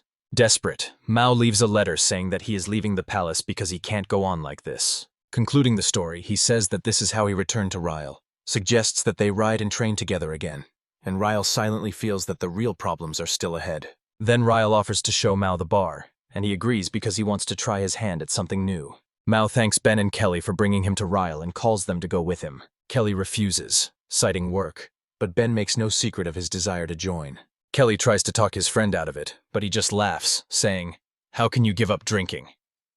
Mao is genuinely happy to have their company. Lu approaches Ryle and says it's time for them to leave, but he replies that they can come after work. The priests, upon hearing this, declare that if Lord Luke leaves, they will go with him, as they cannot leave him alone with the Demon King. Mao calmly allows them to join. Ryle notes with a smile that some still can't accept Mao. Narch refuses to leave, explaining that he must stay and work. Then Ryle says they're ready to go. Mao is eager to see the bar, and Luma remarks how nice it is to all go together. Ben agrees, and Kelly asks him not to drink too much. They arrive at the bar, which turns out to be an abandoned one-story building. Inside is trash, empty bottles, dust, and cobwebs. Ryle explains that he hasn't used the space yet, so it needs cleaning. He asks Mao for his opinion, and Mao comments that the place looks bad. Ryle reassures them that a little tidying up will be fine. Mao grumbles that he came here to rest, and Ryle wonders how he can do anything without order. Kelly rolls up her sleeves, getting ready for work, and encourages Mao to get started on the cleaning. Lu reluctantly agrees to help, even though she's already tired. Mao looks at them in surprise, and the priests are outraged that they are not going to work for the Demon King. Lu is angry at their prejudice. But suddenly everyone notices Mao turning away, an ominous aura surrounding him, his body trembling. The priests immediately perceive this as anger and prepare for a fight, even though they are afraid. However, Ryle approaches Mao, looks into his face. Mao explains that he just laughed so hard that he cried, and asks for some time to calm down. Eventually, calmed down, Mao urges everyone to work together, and Ryle enthusiastically supports him. At this time, Narch is in the city. She has taken off her extra clothes after hard work, remaining in her top, wiping away the sweat and sighing heavily. In front of her is a cart loaded with 4 barrels and several crates. She is proud to have brought so many provisions for the new bar. In her mind, she can already see how everyone will be happy with her catch, and how Ryle will praise her, which will make her even happier. She dreams of becoming the star of the evening. She happily undertakes to pull the cart on her own, but it turns out that it is too heavy, and the tired Narch cannot move it even a step. At that moment, Ellen approaches Narch with several people and asks what she is doing. The girl replies that she's going to a nice place. Then Helen sharply demands to know where she is going. Narch says that she has to deliver this cart, but it is too difficult for her. Then Helen takes it upon herself to help. Meanwhile, Mao, Rain, Lu, and the others finish cleaning up after a good job. The knights still don't trust the Demon Lord even after helping. Mao praises them, which scares the priests a little. Despite their displeasure, Mao says it doesn't matter that they followed his orders. He suggests they celebrate together. The knights look around in confusion, wondering at his calmness. Just then, Narch arrives. Ryan immediately asks why she has come. She points to a cart with barrels of sake, next to which Helen stands. Both girls look at the hero with joy and admiration. Helen is genuinely excited about the bar and asks why she wasn't told about it. Ryan replies that he hasn't made a decision yet. But Ellen doesn't listen to him and cheerfully urges everyone to unload the barrels quickly, as she hasn't tasted sake in a long time. Seeing her love for alcohol, Ryan realizes that they will get drunk today. At this time, Narch timidly approaches Ryan and asks if she did everything right, if she brought too much sake. Mao intervenes and says that there is no such thing as too much sake. Ryan agrees that it is all for them. He gratefully pats Narch on the head, praises her, and calls her Employee of the Month, which makes the girl immensely happy. She is upset when Mao removes his hand from her head. He picks up the barrels to carry them into the bar, but meets Helen's gaze as she carries the food. But she looks at him with open hostility. Ellen, clearly unfriendly, asks who he is. Mao answers by giving his name, not hiding his hostility towards her. Ryan steps in to stop the conflict and introduces them to each other. He tells Helen that this is Mao, the new owner of the bar, and Mao introduces Ellen as the head monster hunter. Despite this, they remain hostile. Ellen remarks that Mao doesn't even look human, but he flatly denies her assumption. Finally, everyone sits down at the bar to have a drink together. They raise their glasses to celebrate the discovery and the new friendship, and numerous toasts are made. The priests drink beer with tears in their eyes, rejoicing in the reward for their work.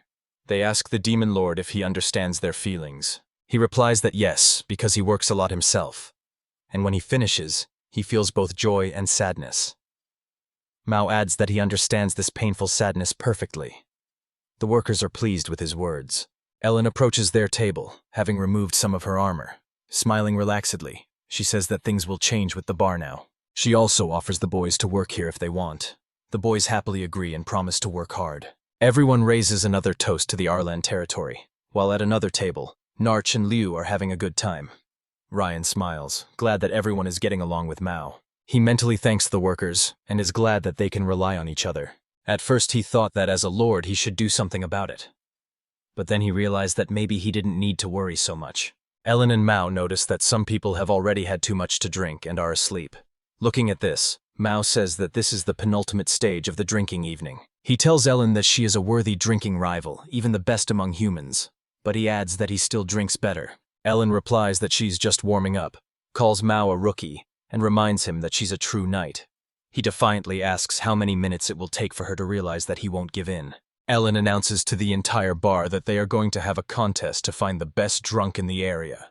Mao agrees and appoints Lord as the judge, and their competition begins. Ryan smiles at the friendly atmosphere and joins his friends. Everyone is having fun, getting into all sorts of funny pranks. Eventually, most of the bar guests are already asleep, having had too much to drink. Narch and Liu are covered with a blanket.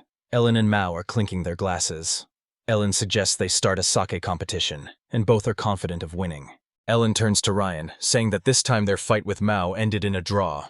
But she notices that Ryan himself is already asleep on the floor. They decide not to wake him and continue drinking. Meanwhile, in the royal cathedral, the high priest, seated on his throne, trembles with rage.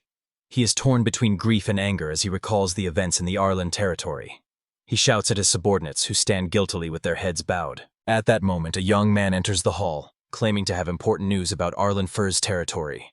Shinkan leans over and orders him to convey everything in a whisper. Hearing this brings a sinister smile to the high priest's face. He rushes out, repeating that he must immediately arrange a meeting with the king, while the two servants only glance at each other in alarm. Meanwhile, Ryan and Liu have lunch with Mao.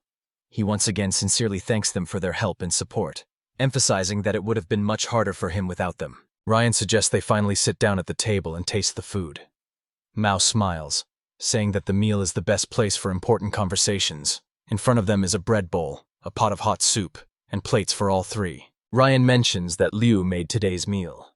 She sheepishly admits that she's not sure if Mao will like her cooking, but he happily begins to eat, sincerely thanking her for the meal. At this point, Ryan decides to ask Mao about the priests. Mao replies that they now work in the kitchen, adding that he himself is a good cook, especially when it comes to drinks. Ryan is pleased that Mao and the priests have quickly become friends. He thinks some of them will even work at Mao's bar, and the rest don't mind either. It's at this time that his friends enter the restaurant, filling the room with light and noise. Mao decides to taste the soup, carefully sipping from the spoon. However, a moment later he drops the utensil from his hands, and it falls to the floor with a loud thud. He leans back in his chair, soup dripping from the corner of his mouth. Ryan asks excitedly if he's okay, while Liu looks at him anxiously. Ryan begins shaking Mao by the shoulders, trying to bring him back to consciousness. Mao opens his eyes with difficulty, leans forward, ignoring the question, only muttering that something is wrong with the soup. Liu looks at the bowl in fear and says that this couldn't be happening because she only added a little healing herb to restore strength. Mao explains that as the Demon King, the herbs are mostly harmless to him, while Liu apologizes guiltily, regretting not checking everything beforehand. But Mao asks her not to worry, because he suspects that it's not about the grass at all. With trembling hands, clutching his stomach, he takes another spoonful and declares that if someone has spiked his food, he will definitely find out the truth. He also asks Liu not to worry, because the culprit will not escape punishment. Ryan and Liu try to talk him into being careful, but he doesn't listen, even though his hands are shaking, thinking he should be more careful during the meal. At this moment, as Ryan and Liu stop Mao, shouting to leave the soup, two priests enter the hall. Ryan is glad they arrived just in time, but suddenly they pounce on Mao, forcibly pouring soup into his mouth until he loses consciousness again. The priests are outraged that he refused the soup prepared by such a beautiful woman and force him to drink every drop. Ryan tries to stop them and declares the dinner over, demanding that everyone disperse. As a result, the priests drag the Demon King with them, who remains unconscious. Ryan remarks to Liu that this is the first time she's eaten in such a noisy atmosphere. She laughs, saying that it was still fun, because Mao writhed in pain in a funny way. She promises to cook something really delicious next time, and Ryan readily agrees. They decide to finish their dinner quietly as they have work to do after the meal. After lunch, Liu and Ryan sit together in the accounting office, looking through books and records, their faces looking rather comical. Ryan notes that their expenses are too high. Liu explains that the reason is the constant increase in the number of people in his territory. Ryan realizes he has to find a way to increase his profits. This year's harvest has been poor, which only makes things worse. Flipping through the records, he notices that the income from Ragdo's forge has increased significantly, and he can't remember exactly when this happened. Ryan decides that servicing weapons and farm tools should be his main focus. He will need to invest in a forge, so he suggests that Liu go with him to see Master Ragdo, and she agrees. Together they go to the forge, where Ragdo was busy working. He greets the guests and asks how he can help. Ryan apologizes for distracting him from his work. Ryan explains that he came for advice on weapons, as Ragdo is a true master. Ragdo confidently agrees and asks if he has heard of his latest innovation. Ragdo takes out a sword and hands it to Ryan. Ryan immediately notices the strange shape of the blade, unlike any he has seen before. Liu is also surprised by such an unusual weapon. Ragdo explains that this sword is also endowed with magic. Ryan feels the power and is even a little scared, asking if it could be dangerous. Liu reassures him, emphasizing that since it is not black magic, it will not harm him. Ryan felt the blade's magic obey his will, and this brought relief, while Ragdo only smiled with satisfaction, because his creation turned out to be completely controllable. The blacksmith proudly began to boast about his own skill, emphasizing that his talent had already attracted the attention of the Lord himself, and admitted that he needed new equipment to perfect it, while also praising his own body, hardened by hard work. He adds that this sword is special because it was forged from the claws of the Wolf King, which Ellen obtained, and at the same time the experienced Master Julius was involved in the work. Examining the blade, Ryan assumed that the weapon's magical power came from Julius, and Liu confirmed that it was possible, so she decided to immediately visit the sage, while Ragdo continued to talk endlessly about his physique. Ryan and Liu arrived at Julius's home, where he was sitting peacefully among a pile of soft pillows, and greeted the guests with slight irony, noting that they visited too rarely. Ryan got straight to the point, asking what kind of tools Ragdo was currently creating, and was told that they were magical weapons. Julius explained that he used materials from real monsters, giving the blade magical power, and its strength and sharpness surpassing any ordinary weapon. Ryan asked why he had decided to take on such a task in the first place, and heard that Julius was simply trying to increase his own income a little. He added that as the territory's population grew, so did its expenses, and Ryan merely agreed with this obvious truth. Julius asked directly if Ryan wanted to cut spending for his district, but Ryan replied that such a measure could pose a danger to people. The sage only sighed and noted that there was no other way out. because it was difficult to find new sources of income, so it was easier to earn more from what was already there. He admitted that he was using the bodies of monsters that Ellen brought and turning them into valuable magical weapons, selling the products to increase profits. Ryan praised his cleverness, and Lou added that this was expected of a great sage, to which Julius replied that his capabilities were limited, because not every monster could imbue a blade with magic, only high-ranking creatures. Ryan thanked them for the increase in their income thanks to Julius, and heard in response that the sage also did not want to lose his place in these lands. Julius remembered that he wanted to start earlier, but first he consulted with the blacksmith, tested the sample, and knew that when he showed the finished blade, everyone would accept his offer. However, he desired more and spoke of creating a higher-level weapon, even a holy blade capable of surpassing all known. Ryan and Lou looked at him in shock, and Ryan asked if it was really possible to forge a holy sword, to which the sage replied that it was possible, but only under certain conditions. Ryan understood that he himself was not capable of doing this, but if Julius really could, it would be a huge advantage for the future management of the lands. Liu still doubted whether this was real, but Julius explained that the Holy Spirit was not magic, but the very essence of spirit, and without it, it was impossible to complete the work. He added that he would get the necessary materials, but he could not make a sword now, because even the past wizard who possessed this skill was also a brave warrior. Ryan realized that creating a sword required the power of a true hero, and when he asked Liu if she had seen such people, she answered in the negative, because even if a hero appeared, no one guaranteed his help. Then Julius asked if Ryan knew what the hero's mission was, and he assumed that his goal was to establish peace in the world. Then he asked what they were fighting for, and Ryan replied that there could be many reasons, but as a lord, he had a duty to confront the Demon King, and these words suddenly opened their eyes. Julius said that he heard about Mao from Narchi, and even asked her to spread the rumor in the capital.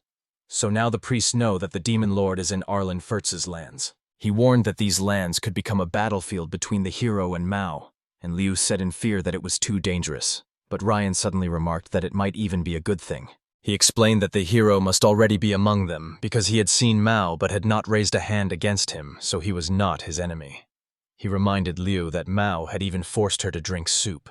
It brought a smile to her face. She was glad that Mao could live among them regardless of race or status, and Ryan said that otherwise Arlen wouldn't be Arlen. Liu admitted that she dreams of seeing the day when the Demon King and the hero, instead of fighting, shake hands. She believed that this was where she would witness it along with everyone else, and Ryan replied that he wanted it too, and Julius remarked that if it happened, the history of heroes and demons would change forever. Liu smiled even brighter, saying that one day they would remember these moments happily. Meanwhile, in the royal palace, the high priest cried out in despair in the middle of the night, announcing that a demon lord was living in their lands, and insisted that this must be reported to the king immediately. The knight powerlessly replies that he knows nothing and has no influence, even though the high priest himself is standing before him. This powerlessness only further irritates the priest, because he realizes that he possesses knowledge that can destroy their peace. At that moment, a girl who had heard the conversation about the Demon King approaches them. She was wearing a simple dress and ordinary shoes, but had a sword hanging at her side. She asked to tell her more details about what she heard. The high priest turns to her, and the knight, stunned, recognizes in this girl a true hero. His surprise knew no bounds because he did not expect to see her here. The priest and hero kneel before the king, who reads from a scroll the news that the Demon King is in the lands of Arlen Vivitz. This revelation fills the throne room with tension. The king is deeply concerned. After all, the demonic realms lie near this land, and the threat of invasion looms at any moment. He is even more shocked by the strange schedule presented by the priest, which even includes weekends. The king declares that the situation must be investigated immediately. The heroine wonders what should be done with the Demon King if the threat is confirmed. Then the monarch orders the brave Anna to go to the lands of Arlens and find out what is happening there. The fate of the entire state is now in her hands. The high priest looks at Anna with a sly smile, realizing that this time he cannot miss his chance to influence events. Meanwhile, the king reminds Anna that if necessary, she can contact the minister. She understands. The task is given by the monarch himself, and it is impossible to evade it. Although it is not easy, the girl knows that she is a hero, and therefore must accept the burden of responsibility. Her heart shrinks, but she does not back down. After setting off on a journey, Anna feels unbearable hunger a few days later. She clutches her stomach, which is painfully aching from the lack of food, and crouches down exhausted under a tree. The girl doesn't know what to do, as she has been walking for several days. Her stomach is swollen with hunger, so she sits down to rest near a tree trunk, where she notices a piece of paper and picks it up. She tastes it, but immediately spits it out, hugging her knees and wondering why her path is always filled with such suffering. She recalls a meeting with the minister. Upon hearing that she was going to the lands of Arlands on the king's orders, he handed her only 1 silver coin. Anna was then struck by such meagerness. The minister, smiling, said that he would be happy to give more. But the state allocates very little money to heroes. He consoled her by giving her a purse for the coins so that she wouldn't lose it. Anna sincerely thanked him and set off. Finally, the minister warned that the state was short of money, and that if she failed, her salary would have to be cut, wishing her good luck. Returning her thoughts to the present, Anna bitterly realizes how difficult the hero's life is. It seems to her as if her heart is about to split in two, but she remembers that she is a hero, and the people support her. The girl grits her teeth, gets up, and decides to reach Arlands, even if her strength is running low. Finally, after a grueling journey, she reaches the borders of Arland forts and breathes a sigh of relief, feeling a heavy burden fall from her shoulders. As she gazes at the lands of Arlands from afar, she thinks of the Demon King. His existence spreads fear throughout the world, and she must become stronger than him. Anna is determined to fight, for courage has been with her from the beginning. She has a sword with her, albeit an awkward one, but she is already preparing her magic, knowing that she must fight for her own life. But suddenly she is interrupted by a little girl who asks what she is doing. The heroine is confused because she did not expect to see a child here. Anna leans over to the girl, smiles gently and introduces herself, saying that she has come here to work. The child happily replies that she lives here. The heroine wonders, could the child laugh so sincerely if a demon ruled here? Smiling, she thinks with relief that perhaps the rumors were false, and the Demon King is actually absent. Delighted by this guess, she decides that it would be enough to simply ask the local lord for a job. So she asks the girl where she can find the master. She replies that she knows, and adds that Miao-san said that today they will eat rice. Hearing Miao's name, Anna freezes in horror. She realizes that the Demon King is indeed in the lands of Arlands and already has everything under his control. Looking at the smiling child, the heroine decides that this joy is only forced. She swears to herself that she will definitely return the girl's real smile, because the current one was forced to wear by a demon. She takes the girl by the shoulders and solemnly promises to return her true joy. The child does not understand anything, only nods obediently. At Anna's request to take her to the place she mentioned, the girl agrees. Holding the heroine's hand, the child leads her straight to Miao. Anna looks around more anxiously with each step, feeling that the Demon King is somewhere nearby, so she must remain alert. They pass by Ragdo, who has just taken a break from work, and greets them. The girl says she has brought her younger sister to him and demands that he greet her properly. The girl defiantly says that her silly sister came here on business and needs to see Mao, which leaves Anna confused and unable to understand why she was called that. The man introduces himself, explaining that he works here as a blacksmith. Anna looks at him and realizes that this simple worker could not possibly be the Demon King. Meanwhile, Ragdo starts showing off his body again. Anna, glancing at his torso, is shocked to note that he has an unnatural amount of muscle, even too much. She imagines that this man must have worked incredibly hard. Perhaps his body became like this due to his captivity under the Demon King. Then Anna tells Ragdo and the girl to endure a little longer, because she will soon defeat the Demon King, and then everyone will return to normal life. Ragdo just stares at her in silence. Afterwards, Anna bitterly thinks about how cruel the Demon King is, while the girl pulls her away from Ragdo, muttering that her sister is hers again. Ragdo says goodbye and wishes Anna well. Walking down the street, Anna notices that a girl is leading 2 monsters right in the middle of the road. The heroine is stunned and wonders how this is possible, because monsters have always been a threat to people, and this little girl treats them too kindly. The realization fills her with horror, because it turns out that everything here is under the control of a demon, and she imagines how these 2 monsters could threaten a helpless girl. Meanwhile, the girl leads the monsters into the building, where they turn out to be just 2 young men carrying processed animal skins. One of them loudly complains about the hard work, and Anna hears these words. Hearing the complaints, she immediately perceives them as a cry for help, and decides that the inhabitants of this place really need her protection, so she cannot delay. Finally, the girl leads Anna to the inn, saying that Mao lives here. Anna gathers her thoughts, but the child rushes inside without hesitation, and Anna tries to stop her, because she is not ready yet. Inside, a girl greets Mao with a smile, and he, along with the 2 priests working at the bar, Ellen and Ryan, warmly return her greeting. Happily inhaling the aroma, the girl exclaims that it smells delicious here. Ryan asks her who exactly she brought with her, since this is the first time he is seeing Anna. He approaches, calls himself the owner of this territory, and asks what brought the girl to Arlen Forts.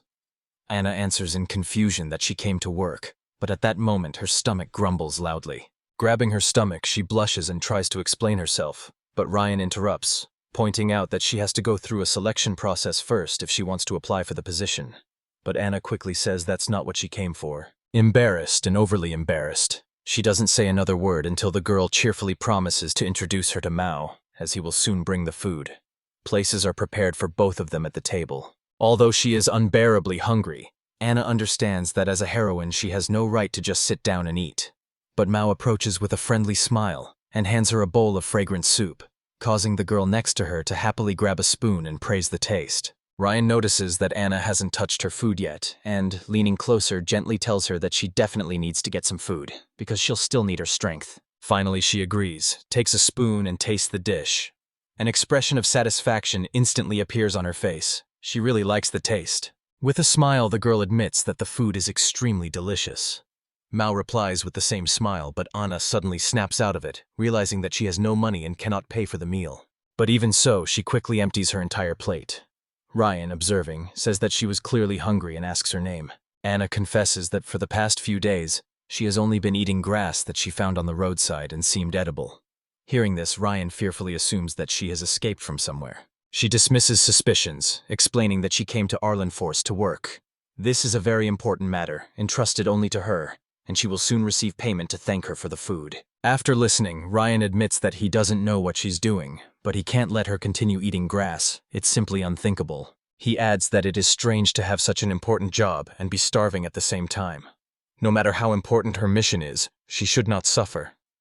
Ellen agrees, noting that Anna must be used to living by the strict rules of the guild. She continues, saying that she once thought it was the only way to survive, but later left the guild, even though she was an S-rank fighter, and instead became a monster hunter to live here. Anna reacts in surprise, as Ellen voluntarily gave up such a high position, but she confidently replies that she feels no regrets. After all, here she can truly show her strength and receive fair pay for her efforts. Moreover, there are no burdensome rules here that oppressed her before. Then another girl, Liu, confesses that she too has come here and found a new job. She looks at the heroine with genuine admiration. Ryan tells Hannah that many of those present have been through hard times before, so he won't let her experience the same painful suffering again. Ryan explains that he wants to at least make this place the best in the world. Anna listens to him and doesn't understand, because she is sure that there must be a demon king here. However, she realizes that since she came here, there has been a warmth and cheerfulness here. She is confused as to why people are so happy if the demon king is really here. Anna admits to herself that she would be happy to live like everyone else if she weren't a heroine. For everyone, she is a symbol of hope, but she cannot change her fate. Ryan apologizes for putting pressure on her after they've just met. Anna replies that it's not that easy, but she's still doing her job. He remembers asking what her job involves and asks her to tell him if it's not too difficult. He assures her that they will help when they can. Anna hesitates for a moment, but finally admits that she heard that this is where the Demon King lives. Everyone immediately becomes serious, and Ryan freezes in embarrassment. Mao, hearing himself mentioned, asks who called him. Anna explains that it was the Demon King, to which Mao calmly replies that he is the Demon King. She only now notices his large horns and inhuman appearance. The next moment, Anna suddenly jumps and asks in a trembling voice if he is really the Demon King, as if she can't believe her ears. There is a Demon King in the territory of Lent, and Anna has been ordered to fight him. She has traveled for miles with only a few silver coins and a wooden sword. The moment has come. The Demon King himself stands before her. She must fight to the last breath, for it is her duty. However, there is a strange warmth wherever he is, and Anna tries to push away the thought that his presence brings good. She convinces herself that it is a ruse and that the Demon King always brings only evil. The girl, upon hearing that they were indeed facing a Demon King, is shocked by the news. She quickly steps back, stunned with fear, and angrily asks Mao why he does this to people. Anna points her finger at him, accusing him of terror and murder in this kind and peaceful world. Mao says in surprise that he doesn't understand what crimes she's talking about, but Anna declares that these are useless objections because the truth is obvious. Ryan intervenes in the argument, explaining that yes, Mao is a Demon King, but he is not doing what he is accused of at all. Anna turns to Mao and asks if the bar belongs to him, and the bartender is just covering for him. He replies that his business is delicious food and sake. That's what he does. Anna calls it a blatant lie. Ellen watches in shock, and Ryan tries to calm Anna down, convincing her that Mao is sincere.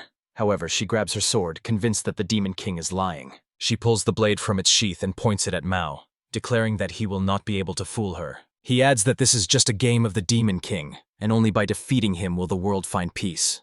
Ellen looks at Ryan, saying that she also suspects Mao of evil, and asks what he's going to do. He replies that it's just a misunderstanding. Liu also tries to calm Anna down. Meanwhile, Mao steps aside, making it clear that he does not want to fight. He asks for the table and chairs to be moved to the edge. After that, he accepts Anna's challenge. Ryan refuses, but Mao calmly asks not to worry, saying that he has heard similar things many times before and is in complete control of the situation. Mao suggests settling the matter with a duel. The loser will have to submit to the winner. Anna agrees without hesitation. He strikes her first blow. Anna resolutely prepares to get rid of the Demon King and save everyone. It is her heroic duty. She summons magic, calling on the Great Spirit of Light for help. Everyone watches in amazement as Anna summons the spirit on her own, marveling at its power. At this moment, Ryan remembers Julius' words that creating a holy sword requires not magic, but the spirit of a true hero. He finally realizes that Anna is the chosen heroine. But she screams that she realized it too late, and swings her sword at Mao with all her fury. Mao shows no alarm or fear. Ryan cries out in begging Anna to stop. But at the moment of impact, Mao places a bowl of sake in front of the sword, and the blade suddenly stops, not even breaking the vessel. Hannah can't believe her eyes because the sword is stopped so easily, and Mao is still calm and unmoved. The others look at this scene with complete incomprehension and tension in their eyes. Mao says that Hannah's strength is truly impressive, and even with a cheap sword she could defeat him. But now she is exhausted and he is much stronger. He adds that if Hannah really had the power, his Sakemug wouldn't stop her blow. He too can control spirits, only she is with the light and he is with the darkness. Mao tells her to surrender, because this fight is pointless. The next moment, Hannah's sword simply disappears into thin air. Mao calmly asks if she really wants to continue. The girl falls to her knees, realizing that without weapons and strength, she is finally defeated. For a few seconds, Hannah sits silently, her head bowed, then raises it and sobs loudly. Tears roll down her cheeks generously, because everything she has been through has ended in such an easy defeat. She pours out her pain, blaming the greedy guild for walking so many miles just to acquire a sword. Mao starts fussing, trying to comfort her, saying that everything is not so bad. But Hannah doesn't listen to him. She cries inconsolably, because she gave all her strength, and now even the enemy is trying to calm her down. The others look reproachfully at Mao, who has brought the girl to tears. He turns to Ryle in despair, fearfully asking what he should do now. Ryle approaches Hannah and says he'll get her a chair so she can sit down and calm down a bit. At this time, another girl silently brings a wooden stool, not knowing how to handle this situation. After a while, Hannah gradually calmed down. The girl gently stroked her head and spoke a few gentle words of encouragement. Ryle, Liu, and Ellen sat down next to each other, and Ryle asked if she was feeling better. Hannah said she was, and apologized for her behavior. She smiled and patted the girl who supported her on the head, saying that all her suffering had suddenly burst into tears, but now she felt better and was grateful to everyone for their help. Ryle says he already guessed, but asks if Hannah is really a heroine. She confirms this and adds that her mission is to destroy the Demon King. Mao replies that all this time he never thought of doing something like this. He sincerely regrets that the girl had to shed tears because of him. Ryle intervenes and says that Mao gets along well with everyone, and while he is indeed a Demon King, he is by no means the evil she was described as. He adds that they would be happy to take Hannah in. He understands how hard she works, and says that such work should be rewarded properly. Otherwise, it is just bullying. Ryle says she's probably under a lot of pressure because her role is too important to just turn down, but in reality, she's just being ruthlessly used. Hannah wants to object, but Ryle continues, explaining that here she can get more for less and stay safe. His words strike her with unexpected concern. As she listens to Ryle with her mouth open, he explains that here she will have a job with no overtime, in a nice place, with reliable people. She will even be able to take days off to rest, and she will be provided with the necessary equipment. Hannah confesses that she used to only get 1 silver coin a month. Ryle says that he would never allow them to pay so little, because it is impossible to survive on such money. She asks if they have real weapons and not wooden swords, and why they give such a high salary. Ryle replies that it's because all the jobs here are white, and the salaries are perfectly normal. He also says that he knows that she was tasked with killing a demon, and asks what she wants to do now, since she doesn't have to suffer like a heroine at all. Meanwhile, In the demonic palace, the monsters are panicking because the king has not returned yet, and the work is piling up. They realize that just a little more will cause everything to collapse. Then Mr. Risen enters the hall and urges them not to worry, because the king will return soon. He announces that he has sent Mirai to Lent to bring the king back. Hearing this, the monsters are happy, because they realize that now they have nothing to worry about. However, the waiting time still has to be endured somehow. There is enough work, and now they have to do it themselves, although not everyone likes this prospect. But there is no other way out. Ellen, Ryle, and Lou, along with Hannah, discuss what job to choose for her. Ryle says that now that she's the ruler here too, she should decide for herself what she wants to do. Hannah bows her head and says that she's never thought about it.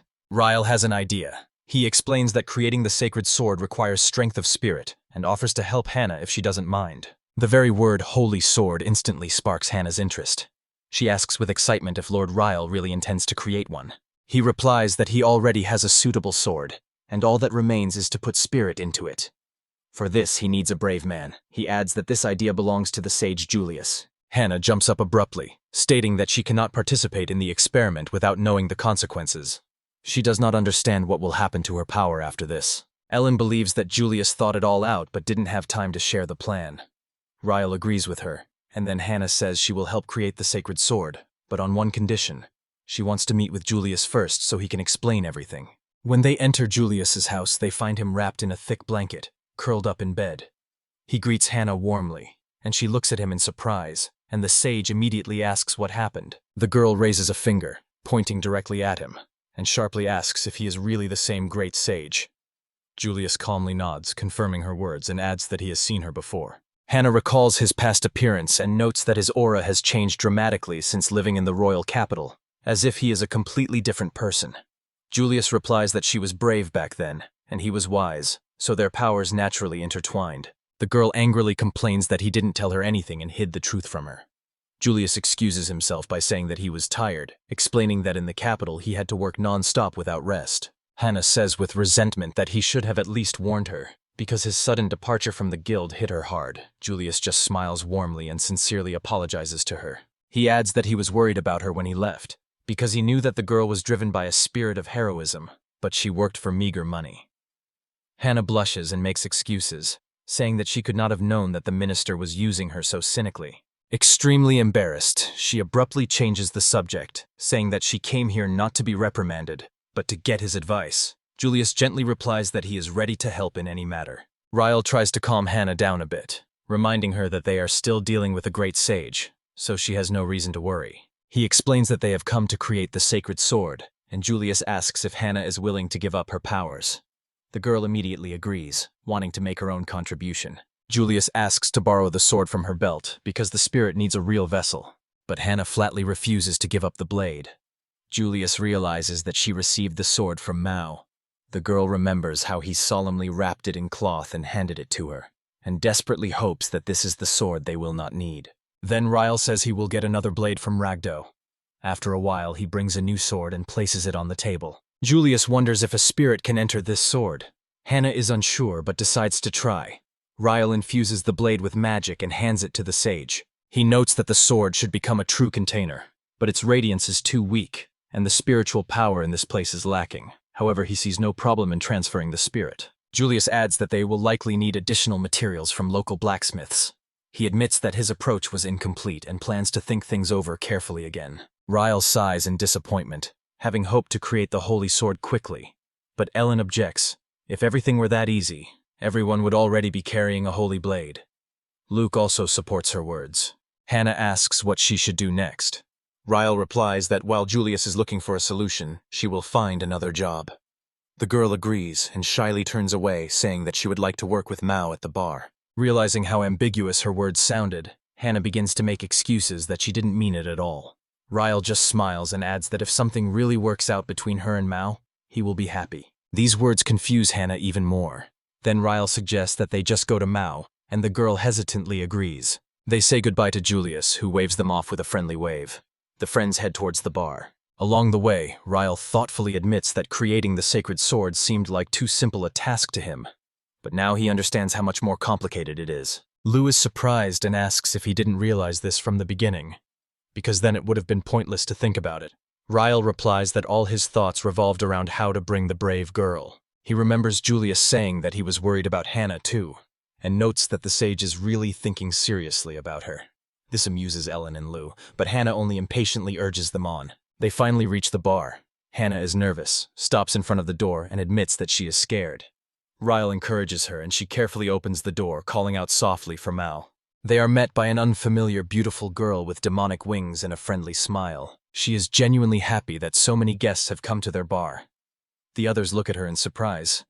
The demoness calls Mao and tells him that 4 people have arrived. A moment later, he emerges from the kitchen and recognizes the familiar faces. Ryle immediately asks who this girl is. Mao replies that she is Mirai, who recently came from the demon territory.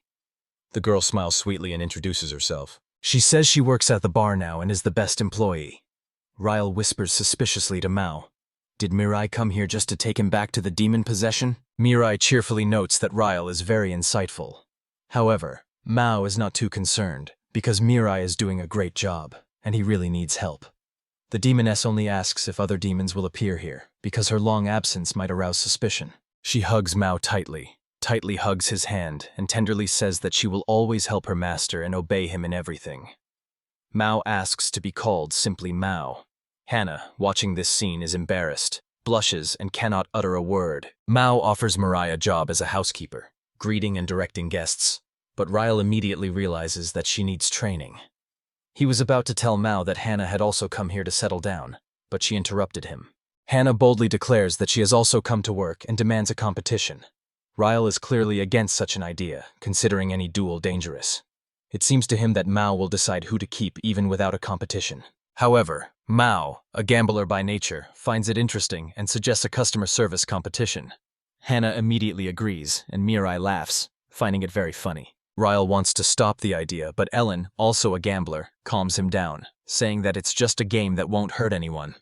She advises him to take it all as a fun pastime. Mao orders his workers to play the role of visitors.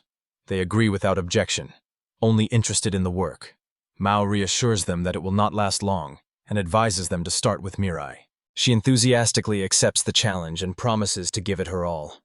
One of the employees sits down at the table, and Mirai approaches him with a gentle smile, ready to demonstrate her skills. She greets him nicely and asks what he would like to drink.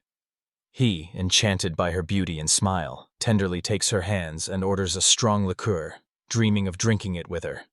His colleague pushes him in the back, asking what he would like to drink. He indignantly reminds his friend that they swore to give all their love only to the accountant, and calls him a traitor and a swindler.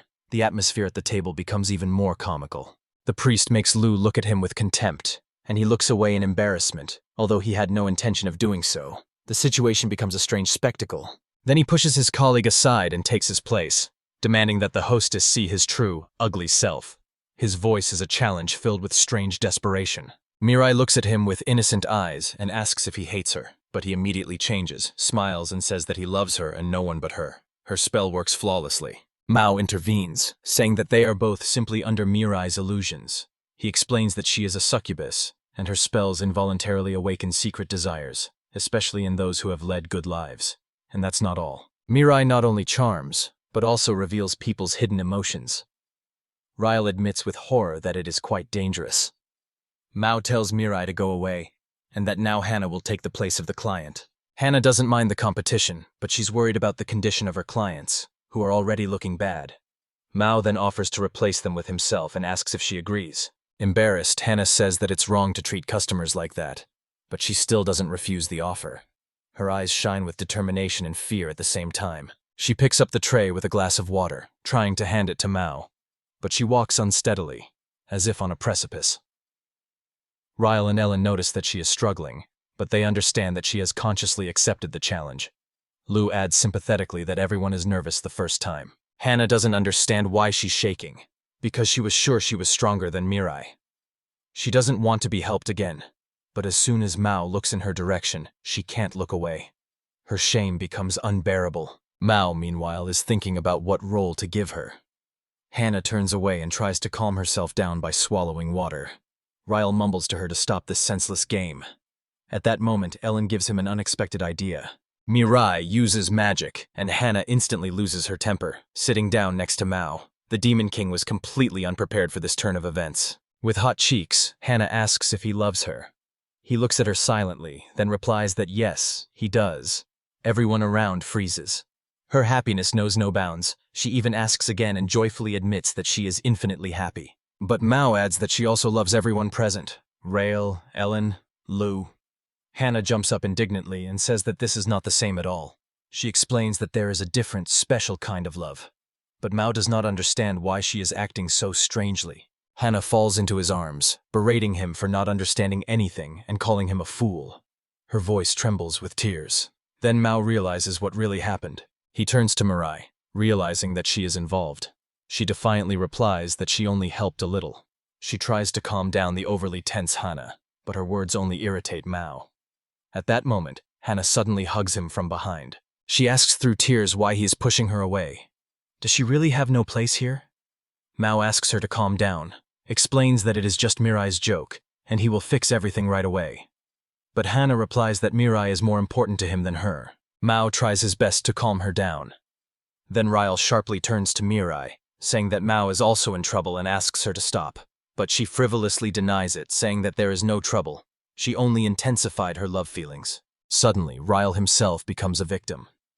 Ellen tilts his head toward her, cheeks burning, and looks straight into his eyes, forgetting everything around her. She complains resentfully that he hasn't been paying any attention to her lately. And although she's strong, she doesn't want to feel alone. Her voice trembles with pain and tenderness at the same time. Ellen brings his face close to hers and swears that she will always be his faithful companion through the night.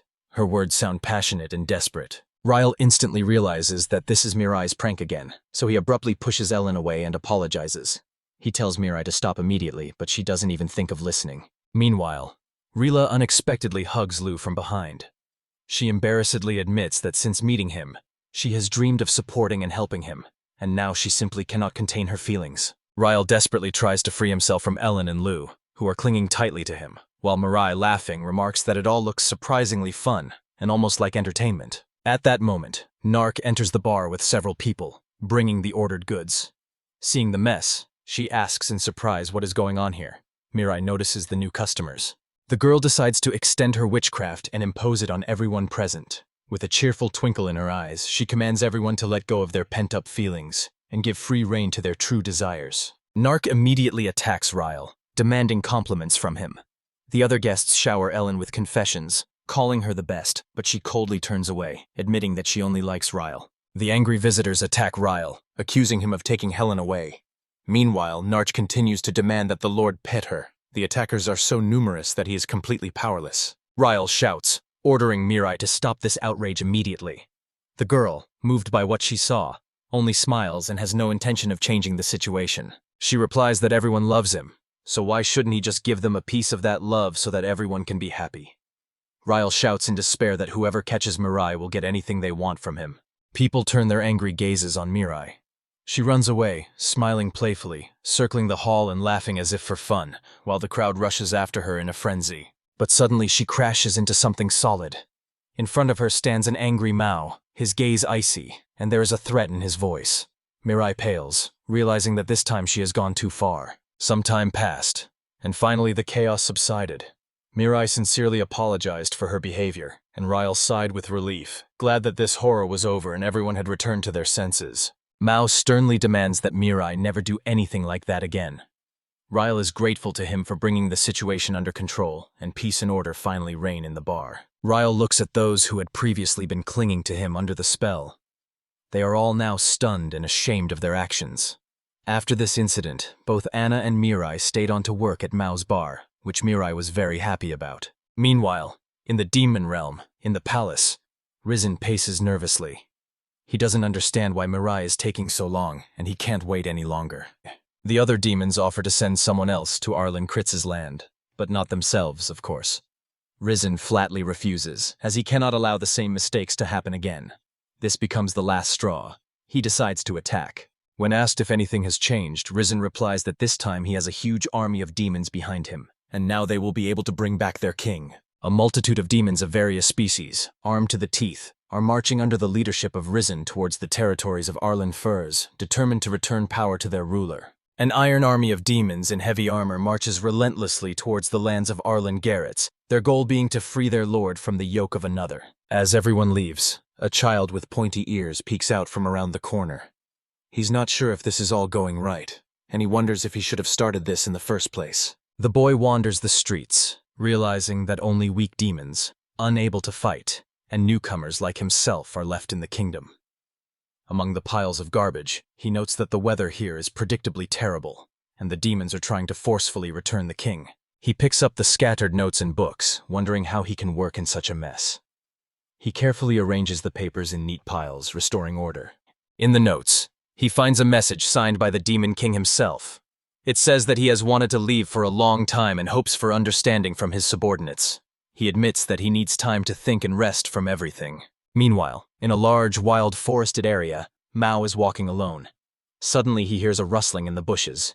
Calmly turning around, he calls to the beast to come out and not be afraid. A defiant wolf appears before him, growling menacingly. Mao says that he has no intention of harming him, so there is nothing to fear. He reaches out and cautiously approaches. The wolf stops growling, raises its muzzle, and begins to sniff the outstretched hand. A moment later, the wolf gently licks Mao's hand.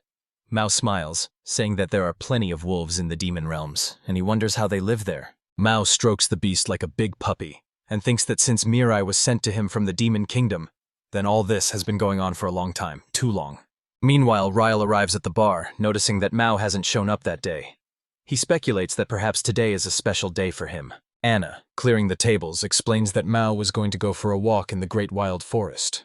Ryle realizes that this is the explanation for her sadness today. He thinks about how the bar has become unusually quiet and peaceful without Mao, even too much, and that makes him a little sad.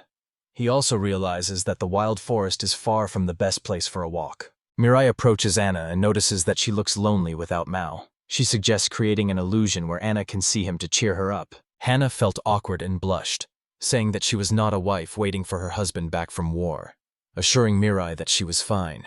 But Mirai persisted, and Ryle, watching them, thought that despite everything, they were surprisingly well suited to each other. One of the bar staff asked Ryle to prepare something, as he had just brought a basket of groceries. Ryle readily agreed, placed the basket on the counter, and thanked her. Then Hannah asked, curious, what exactly he was going to cook. He explained that he was cooking for Julius today, since he almost never leaves the house, and a hot, home-cooked meal would be a comfort to him. Ryle added that he enjoys doing this because he not only treats Julius, but also listens to various interesting stories over dinner. Then he invited Hannah to go with him, confident that Julius would be very happy to have her there. Turning to the cooks, Ryle said they could take a short break for lunch. They thanked him, but said it wasn't time yet. Then he asked Hannah again to go with him, and she agreed. When they reached Julius's house, they placed a pot of hot soup and a pie on the table. Hannah began to eat happily, admiring the taste, and Ryle joined in her praise. He asked Julius what he thought, and he confirmed that the food was extremely delicious. Ryle sternly told Hannah to chew more slowly or she might choke. The girl replied irritably that she already knew that. Julius, watching Hannah, filling her mouth with rice, beaming with happiness, remarked that it was the first time he had seen her so happy during a meal. Hannah hastily swallowed a piece and, blushing, asked him not to say strange things. Julius laughed, and she demanded that he stop immediately. He added that she was not yet used to this place, and she reminded him that he had never laughed so much in the capital. Hannah remarked that they had never dined so carefree as they did now. Julius agreed, explaining that he had been busy all the time then. He worked here too, but it was much easier. Ryle realized that both of them had once lived only for work. He said that there are a wide variety of people living here, and that the number will increase every day. Ryle expressed his hope that they would all get to know each other better and learn to appreciate this exchange of stories and friendship. He emphasized that he wanted to make this a place where relationships were not based on race or war. His words were confident and sincere, and Julius and Hannah agreed with him. Suddenly, Ryle heard an urgent cry, someone calling him. He quickly finished his milk and ran outside, where Kelly and Ben were waiting for him. Worried, he asked what had happened. They informed their lord that a vast horde of demons was heading their way. This news immediately alarmed Hannah and Julius. Meanwhile, Risen led his army, pointing to the territory of Arlen's, announcing that this was where the Demon King was. He explained that he had originally sent Mirai there to bring back the king, but she had never returned. From this he concluded that something had happened to the king in Arlen Creek. Risen raised the morale of the army, ordering them to immediately go after the king. The demons were already ready to rush into the attack, but he abruptly stopped them, declaring that he was not finished yet. He reminded them that there was one weirdo with red hair among the people, and he could become their greatest threat. Risen recalled a previous encounter with this warrior, which had ended unsuccessfully for him. He said that the impact had left a huge crater, and warned that this time there might be similar traps, so he had to proceed with caution. The warriors decided to attack this red-haired fighter first and suppress him as soon as they saw him. Risen encouraged them, assuring them that their army greatly outnumbered the enemy. The demon army moved decisively towards the city. There was a slight confusion in their ranks, as they had advanced earlier than planned. Ellen folded her hands and said that the demons had already left.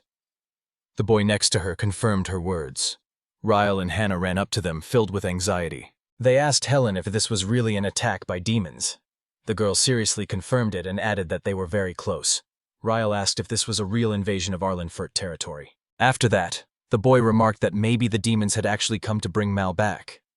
This surprised Helen. Ryle supposed that the demons thought they were holding Mal by force, and now only 3 could resist: himself, Helen, and Hannah. But he doubted that would be enough to protect Arlenfurt. Suddenly, holy knights ran up to Ryle, shouting that they had come to help. One of them said that he had heard about the demon attack and now wanted to fight to protect Arlenfurt. Then Lou approached them and confidently announced that she would also go with Ryle. Her words surprised not only the knights, but Ryle himself. The boy said with concern that it might be too dangerous for Lou, but the knight added that they both couldn't stand by. Everyone else was just then evacuating to Julius's house, and Ryle thought Lou should go with them. Luke insisted that she should not engage in battle directly, but could help with restorative magic that would save many at a crucial moment. The girl confidently and without a shadow of hesitation told Ryle that all this time she had only wanted to help him, and now the moment had come to fulfill that desire. Suddenly, Maria approached them with a bright smile, saying that she was also ready to cooperate. The guy was surprised, and Maria added that she always appears where something interesting is happening. Ryle took a deep breath, then smiled warmly, sincerely thanking everyone for their willingness to support him in this dangerous moment. At the same time, he added that he did not need their help this time. Ryle stated that the main thing for them was Mao, and if he returned, they would leave, and the final decision would be his alone. The knight explained that Mao was in a large, pristine forest. Calmly, Ryle noted that Julius was already using his magic to bring him back. Meanwhile, the Demon King was playing with the wolves when he suddenly saw a bird flying towards him. Ryle was eager to bring Mao as soon as possible, so he stepped forward, announcing that they would bide their time, but Mao must come immediately. One of the demons turned and called out to Risen, saying that only one person had come out. Ryle loudly called on the demons to stop, explaining that they were not holding the Demon King hostage. He emphasized that the conflict was pointless and it was better to just talk. The monsters shouted in unison that this man was lying, and that he could not possibly know the true reason for their appearance. They decided to attack. With a worried expression, Ryle sighed heavily, saying that it was all useless. Ellen stepped forward and coldly said that these demons lacked intelligence, so it was not worth wasting your nerves. Meanwhile, the monsters were already running straight at them. Several villagers, armed, said they could stop them, but Helen approached them and, patting them on the shoulder, said she would handle it herself. They looked at her in surprise, and the girl explained that she simply did not want them to get hurt. She assured them that they could rely on her strength. Drawing her sword, Helen said with a graceful smile that she would handle them alone, and the only thing needed from others was faith in her. Stunned by her confidence, they agreed. Ryle was still worried, but Helen, without turning around, said that she knew what he was thinking, and that she wasn't going to cross the line. She admitted that they only had 3 warriors, but confidently added that she had many friends on whom she could count at any moment. Ryle smiled and nodded, agreeing with her words.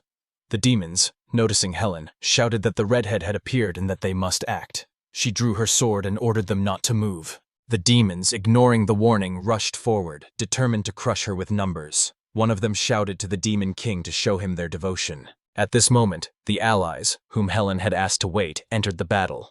Anna, clutching the sword from Mao, enthusiastically cut down the enemies. The knights supported her, assuring her that they would heal any wounds. Suddenly, the demons froze when they saw the small statue of Mao.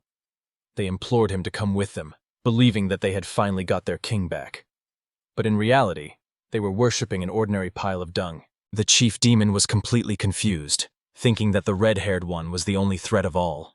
He did not understand what was happening to his army until several of his subjects fell before him. Helen stepped forward and, with a faintly mocking smile, asked if he had been waiting for her. She boldly declared that even an army 10 times larger would not change anything. Risen tense to the limit.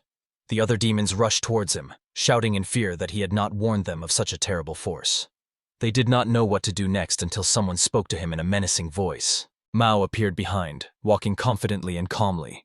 His friends were delighted to see him, and the demons rushed to meet their king with cries. A small bird perched on Rail's shoulder, and he happily noted that Mao was a little late. Mao walked past Ryle and said that the lords shouldn't worry anymore, because he would take care of everything himself. Ryle looked at him with concern but could only watch his friend. Risen ran up to Mao and exclaimed that he looked, as always, flawless. The demons asked if Mao had defeated everyone himself, and then said that they had come to help. Risen suggested that they return to the demon lands together. He proudly declared that they had fought bravely for Mao, and since he had defeated the enemies, this territory now belonged to the demons. Waiting for the praise, Risen smiled, his gaze becoming more and more threatening. Mao ordered him to be listened to. He said coldly and sharply that he would not go anywhere with them. His face radiated open irritation. Risen was confused and asked why he refused. He explained that there was an ongoing crisis in the demon realms and Mao had to return. But Mao replied that their attitude towards him had never changed. Although he was the king, they had always relied on his strength, not wanting to work. They were used to him doing everything for them, and he hoped that by leaving, he would make them learn to appreciate him. If he came back now, everything would be back to normal. Mao turned away and sternly said that he was no longer going to be their support because he was their king, not a nanny entrusted with all the responsibility. After these words, Mao turned abruptly and walked in the opposite direction, declaring that the conversation was over. Risen was confused and exclaimed, "Could Mao really just leave them to their fate?" At that moment, Mao stopped, his face pale, and his gaze dropped. His friends watched anxiously, not knowing what decision he would make, and whether this moment would be a turning point for everyone. Suddenly, Ryle remembered Mao's words that this was a good place. Then Mao apologized and said that he could not be a lord here. At his words, Ryle's face filled with anxiety. Mao added that those waiting for his return were standing right behind him. Then Ryle turned sharply to the demons and said that they could stay here, and their lands would be united. That way Mao could remain both king and lord at the same time, and they would all become true friends. Mao looked at Ryle in surprise, but Ryle interrupted him, apologizing and explaining that he had no right to force him to choose between his friends and his own people. Ryle firmly stated that everyone was gathered here because they needed him. Mao was shocked, and Ryle continued that they were fighting not just for titles or lands, but for the king they sought to bring back. He stepped forward and announced that he was the lord of Arlen territory, so he was convinced that a solution could only be found through frank conversation. Suddenly, Risen exclaimed that it was all Ryle's fault. After all, when the Demon King was among his own, he made no complaints, and everything was fine. He asked how Ryle had managed to deceive Mao. Ryle looked at them calmly and asked if it wasn't true that they themselves were shifting all their worries onto Mao, taking advantage of the fact that he was their king. But Risen insisted that Mao had always worked loyally for them, and demanded that Ryle leave the king alone and allow him to return to the demons. Ryle replied that Mao had indeed worked tirelessly, but that didn't mean he didn't feel tired. He wanted to do the best for them, and they began to abuse his kindness. When Mao saw that he was appreciated here, he didn't want to go back anymore. The demons whispered among themselves. Many admitted that they had only done part of the work and left the rest to Mao. A sense of guilt arose in their hearts for their own irresponsibility. With a slight smile, Ryle said that was why they were all working together to make sure something like this never happened again. After all, these were lands where every lord had to do his part. He added firmly that there was nothing more fragile than an organization that relied on just one person. Risen pondered these words, remembering their last battle. Ryle smiled confidently and said that everything could still be changed if they joined forces. The demons thought for a moment, and Risen looked at him silently before suddenly asking if it was really possible. He said that despite everything, they were enemies and had an agreement not to attack each other. But did that extend to work? Ryle smiled broadly and said that it was worth a try. One by one, the demons began to say that they were ready to act. Then Ryle turned to Mao and said that he wanted to hear his opinion. He suggested that Mao train the demons to work here. Mao replied that of course he supported the idea, but soon rumors would spread that would reach the king, and that might cause problems. But he believed they could handle it. Ryle asked if Mao could combine two jobs at once, because then everything would go back to the old cycle. Mao looked at him incredulously and asked if it would be a big problem if they worked together. Ryle said with confidence that it would be a new land. Mao looked at his friend with great surprise and incomprehension in his eyes. Ryle added that if Mao refused part of the work, they would find him a job that suited his abilities. Mao turned away and agreed with these words. In his mind, he hesitated whether it would be better to just go back and not bother Ryle anymore. Then he walked straight to Risen. The demon laughed awkwardly, and then Mao suddenly apologized, admitting that he had paid too little attention to them all. To his surprise, the demons also began to apologize, assuring him that he was their king and a true hero whom they had always respected. They firmly stated that they would work harder from now on. Mao was deeply impressed, and Ryle happily turned to him, saying that everyone was motivated, which was great. Mao's eyes filled with tears and he covered them with his hands. The moved Demon King admitted that he finally understood. He really did have good subjects. Mao loudly told Ryle that he was just a simple bartender and didn't know how to teach demons what he couldn't do himself. At that moment, the bird spoke up, saying that it was her turn now. Julius asked the demons to tell him about Mao's previous work and their own activities. Based on this, he could assign each of them a new job that would suit the demons. Ryle turned to Mao and asked if he could take on this, as they needed help directly from Mao himself. Risen intervened, saying he liked it, and that action should be taken immediately. Ryle said with an awkward smile that the demons had already agreed, so it was interesting to see what Mao would decide. Mao smiled and said that under any circumstances he was asking for permission to change and forgive. His words sounded like a promise to turn a new page. Ryle smiled with relief. The others also watched approvingly. The demon suddenly exclaimed that now it was possible to eat rice, and everyone with determination volunteered to have a good dinner. Mao suddenly reminded them that tomorrow they would face a difficult test. The demons unanimously agreed, and Ryle, satisfied with the conclusion, returned to Julius. He wondered why the advisor had taken on such a difficult task this time. His doubt sounded sincere and direct. Julius smiled gently and replied that he already knew the demon territories and each one's abilities, so it would be beneficial for both parties. Ryle nodded awkwardly and agreed. Suddenly, Julius asked if they would make this place a center for communication between different races. Ryle smiled warmly, looked at the creatures around him, and happily agreed to the idea. A piece of paper with a vacancy in Arlen's appeared in someone's hand. The girl remembered that she had heard at the market about the attack of monsters on those lands, and she doubted whether it was even true. She admitted that Lord Arlen's Arai's offer looked appealing. However, reading about the reconstruction of the territory, she thought that it was unrealistic and probably just someone's mockery. The girl gathered her things and firmly said that as a former servant of the Arlen's household, she could not abandon him to his fate. Her loyalty sounded sharper than an oath. Taking out her dagger, she sternly said that if monsters attacked, her blood would be useful. But suddenly the suitcase opened, and all the things scattered. Ashamed, she quickly began to collect them. Life was in full swing in Arlen's. The harvest had already begun. Boys with baskets were walking through the fields, carefully picking red tomatoes. Ryle watched and noted with relief that the quality of the produce had improved significantly. A man nearby agreed, noting that the quantity was still small. Ryle exhaled and said that now that the demons were no longer attacking, he could work at full strength without looking back. The man urged Ryle to look ahead. Ryle smiled, feeling that the threat was gone, and joy and security had returned in the smiles of the residents. The demons also received new responsibilities, which meant that from now on they would have to get along with the locals. It was a real test of coexistence. The economy had also strengthened significantly, but much land still remained empty. Ryle was constantly thinking about how to increase the number of people. He thought they would soon start making more money, but the problem of a direct source of income remained urgent, so he decided to seek Julius's advice. The young man approached the counselor and timidly asked if he was in the way. A tired but friendly Julius greeted him. Ryle was surprised to see that the man was already immersed in his work. The Lord asked if Julius was working in demon territory. He said not yet. Then Ryle asked what he was currently working on. Julius said he was looking for a new source of income. Ryle smiled awkwardly and admitted that was why he had come to him. The advisor advised finding a place that would truly be close to Rylam's heart. He also asked if it was really a map of Arlen's and its surroundings. Julius pointed to this mountain and asked if it belonged to them.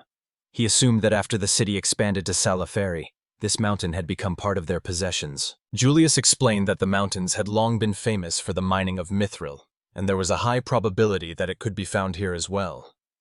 Ryle remembered hearing about its high price.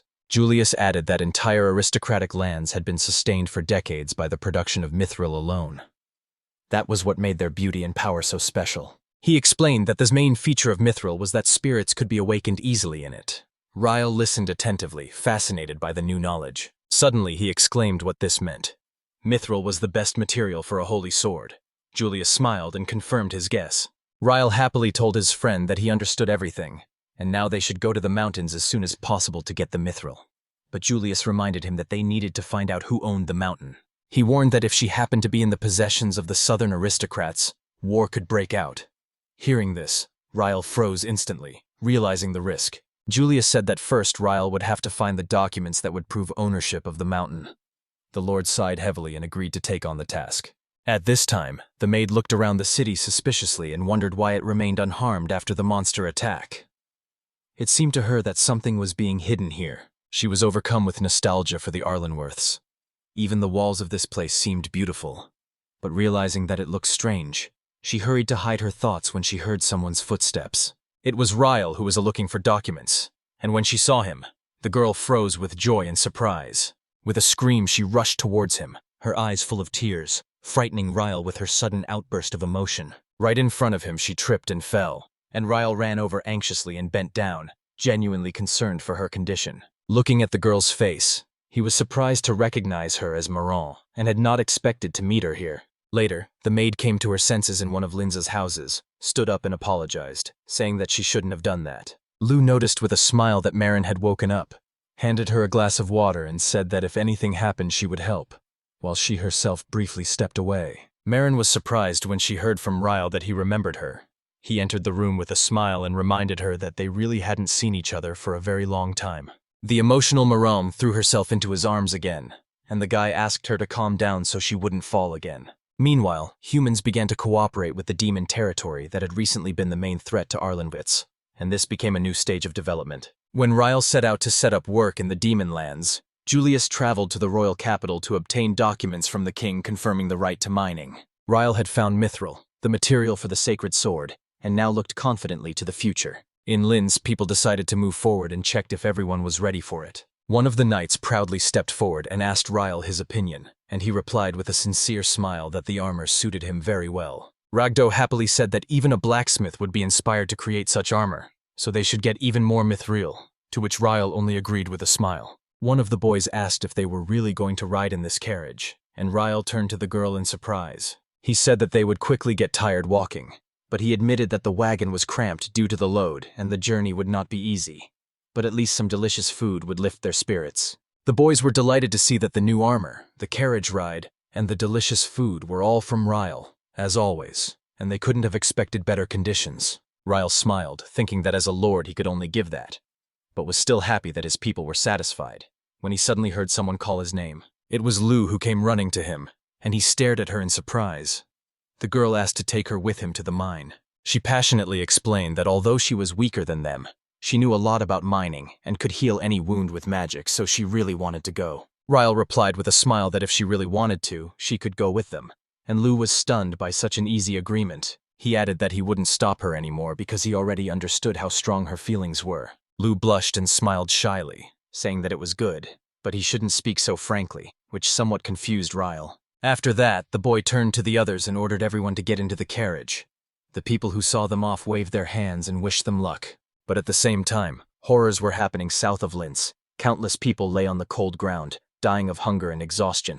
Some of them desperately broke into the gates of the large building, begging the owner to give them work and complaining that their families were doomed to starve to death. Inside, the young man watched from the window and told the Lord that the people were already extremely impoverished, and that even more of them were demanding a meeting. At this time, the man leaned his hands on the table and coldly replied that he did not have time to listen to their complaints. He pointed to the mine on the map, thinking of the mithril of that place.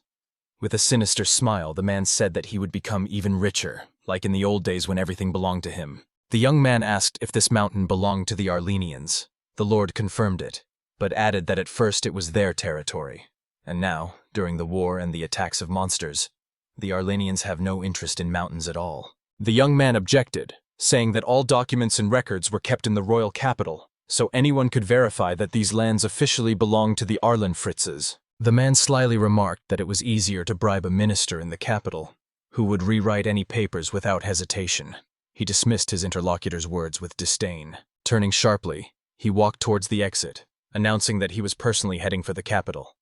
He ordered the young man to send the lords to the mines to extract the Mithril as quickly as possible. The young man was silent for a while, and then cautiously asked if Mr. Duthred was really sure of his decision, since the consequences could be dangerous. The lord stopped and, with a cold look, told Sebastian not to worry and to trust him. A menacing glint flashed in his eyes before he left the room. The carriage rolled slowly along the road. Helen sighed, saying it was a long journey, but Ryle, having checked the map, said they would reach the mine by the end of the day. He was more concerned about the condition of the mine itself. He mused that if the deposits were still untouched, the extraction of Mithril could drag on for many years. However, it was extremely difficult to judge this at the moment. Suddenly, Lucan added that in mining it is difficult to cut down a vein of the necessary ores, because there are always many obstacles and dangers. He reminded them that there were groundwater, poisonous gases, landslides, and other risks. Hearing this, Ryle spoke more seriously, admitting that he was beginning to doubt the possibility of extracting Mithril on his own. Helen smiled broadly and assured everyone that there was nothing to worry about, because they had a special thing that would solve all problems. She held up the neat tool and said it was a pickaxe endowed with magical powers. Ragdo added that Master Julius had made it himself and endowed it with enchantments. They now had 3 of them. Ryle beamed with joy. Helen said that Julius had specifically ordered these picks to be taken, because with them the Mithril would definitely be obtained and would go to them. But Lou noted with concern that Helen had previously dug a huge hole with a regular pickaxe, so with a magic pickaxe the consequences could be much more dangerous. Ryle sternly told Helen that she was forbidden to use the magic pickaxe. The girl gripped the tool indignantly and asked why. He replied that with one blow it could destroy the entire mine. Helen, upset, gave this pickaxe to Ragdo. He apologized but confirmed that the risk was too great. Ryle only sighed, admitting that he could not object. One of the comrades turned to Ryle and asked how things were going with the southern islands, apart from all these mining difficulties. The guy said that the mine they were heading to was located just south of the islands, and that was what worried him the most. Ryle explained that his former lord father had run the mines, so there was no doubt about his experience, although he himself had never seen the lords of those places. Lucy remembered that Master Nick had once told her about the change of power in those lands a few years ago. This seemed important and interesting information to Ryle. He concluded that in any case the mine now officially belonged to the Arlands. Istred would probably know that, so as long as they didn't do anything suspicious, they could rest easy. Suddenly the driver told Rail that the mine was on the horizon. Hearing this, he became visibly cheerful. Everyone looked out of the carriage and saw the majestic mountain ahead. Ryle exclaimed with delight how big and mighty this mountain was. He told the others that they were already there, and they should prepare to descend. Everyone perked up, but suddenly the horses stopped abruptly and neighed. Everyone fell to the floor, losing their balance from the surprise. Ryle helped his comrades up and asked if anyone was hurt. Everyone was confused, not understanding what had happened. He looked out the window. Ahead of him was a man running as fast as he could, screaming that there was a monster. When Ryle looked closer, he was stunned by what he saw. Before them stood a huge, long monster with a giant mouth at the end of its body. It growled menacingly, causing the people around it to tremble in terror. The exhausted villagers covered their heads with their hands, gripped by fear. Helen drew her weapon and shouted that she was going to save the people being attacked by this monster. At that moment, the monster lunged at the man, trying to swallow him. But suddenly something painfully hit it, stopping the attack and saving the man. The monster spun around in annoyance and disorientation, which Helen took advantage of. She had time to prepare herself, but she noticed how thick and tough the creature's skin was. At this point, Ryle asked the man if he was all right, and then urged him to get into the wagon at once. The man did not know who Ryle was, but he thanked him as sincerely as if he were God himself. Meanwhile, Ryle watched the battle with the monster closely. He couldn't believe that even Helen's powerful blow couldn't bring down the monster. The surface of her body was like stone, and no ordinary weapon could give the girl an easy chance. Suddenly, Ryle had an idea. He rushed to Helen and shouted for her to act. The girl looked back with a predatory smile, asking if he really believed what he was saying. Helen swung her magic pickaxe sharply and pierced the monster's head. Blood spurted in all directions, after which the monster fell to the ground and froze in death agony. Ryle exclaimed with joy, and Helen, peering into the chisel, enthusiastically admitted that it was truly an incredible weapon. But in an instant the tool shattered into small fragments right in her hands. Eventually they finally cleared the mess and approached the cave entrance. Ryle was pleased to find everything in better condition than he had expected. He noted the simplicity of the furnishings and noticed a small hut near the entrance. The boy mentally thanked his father for all the instructions he had received from him. At this time, Luke came up and reported that they had finished treating the wounded, and it was clear that those people belonged to the territory of Istred. This genuinely surprised Ryle, and he decided that he needed to talk to them. Everyone was stunned when they learned that the mine no longer belonged to Lord Istred. Ryle explained that it was now under the Arlenian rule, and asked if they had heard of this from their master. The workers admitted that they had only been ordered to mine Mithril. Ryle scratched his head and asked if they really didn't know that the Arlens now owned the land. Helen realized that Ryle was worrying too much about these people. He asked if there were any other mines in the lands of Istred, where at least some Mithril could still be found. They sadly replied that all the other mines had long since run out of supplies, which is why there are so many unemployed people in the region now, because everyone came there solely for this metal. Helen coldly remarked that they planned to invade other countries despite their own resources being depleted. She laughed bitterly, saying the story was all too familiar. Lewis asked what they should do now. Helen replied that even if they didn't know, they should still suffer the punishment they deserved. One of the workers shouted that he was ready to take the punishment on himself, so Ryle should let the rest go. But upon hearing this, the other subordinates attacked their boss, assuring him that they would never leave him alone. Ryle calmly asked if they had really only been mining all these years. The man was surprised, but confirmed that they had, and the mine was their only home. Then Ryle extended his hand to him with a smile, and suggested that they try to mine Mithril together.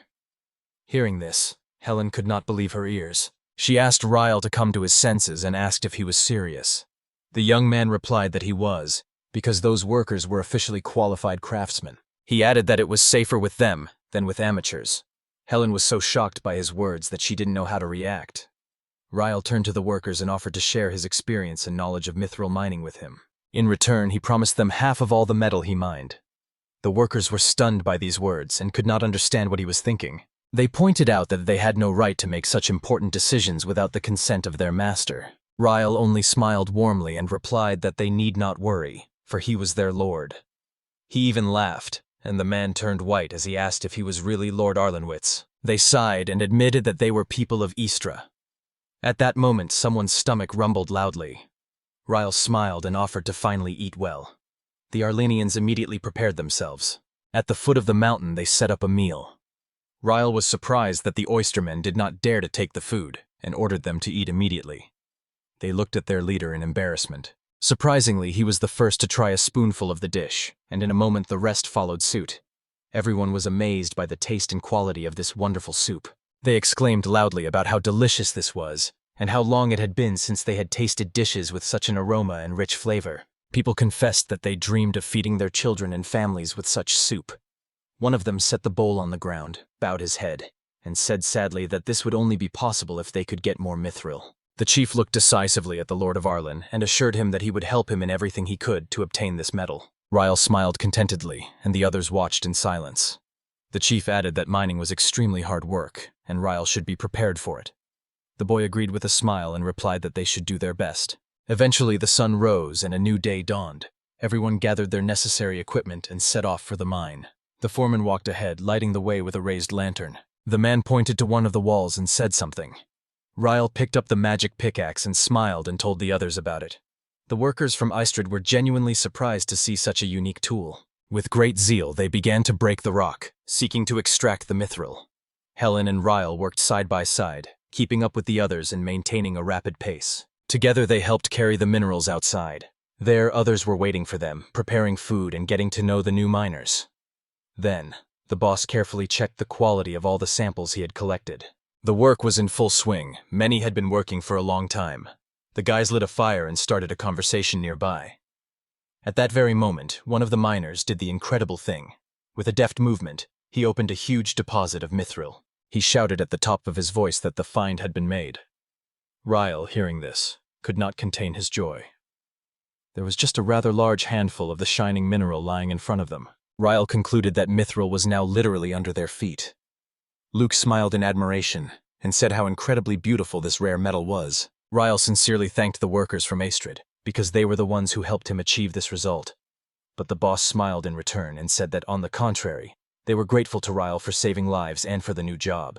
All of this was completely different from their previous working conditions. This attitude seemed so unusual that at first they were even confused. Ryle reminded them to take breaks and finish work immediately after sunset. The boss asked incredulously if everyone here really followed those rules. Ryle confirmed with a smile, explaining that this was the most valued thing about their possessions. Thanks to this, the miners did not get exhausted, injured, or even get into dangerous situations. The boss laughed out loud and said that the most important thing was that he had never enjoyed his work so much before. The others agreed with these words. He added that he was very pleased with the cooperation with Ryle, and was confident that he would be able to extract even more mithril from this mine. Ryle asked, a little awkwardly, if the boss would like to stay and work with them in the future, since his experience could significantly increase future production. However, the man smiled and replied that he greatly appreciated the offer, but he had family in Astred and couldn't simply leave them for the job at Ryle. The boy admitted, somewhat bewildered, that it was so.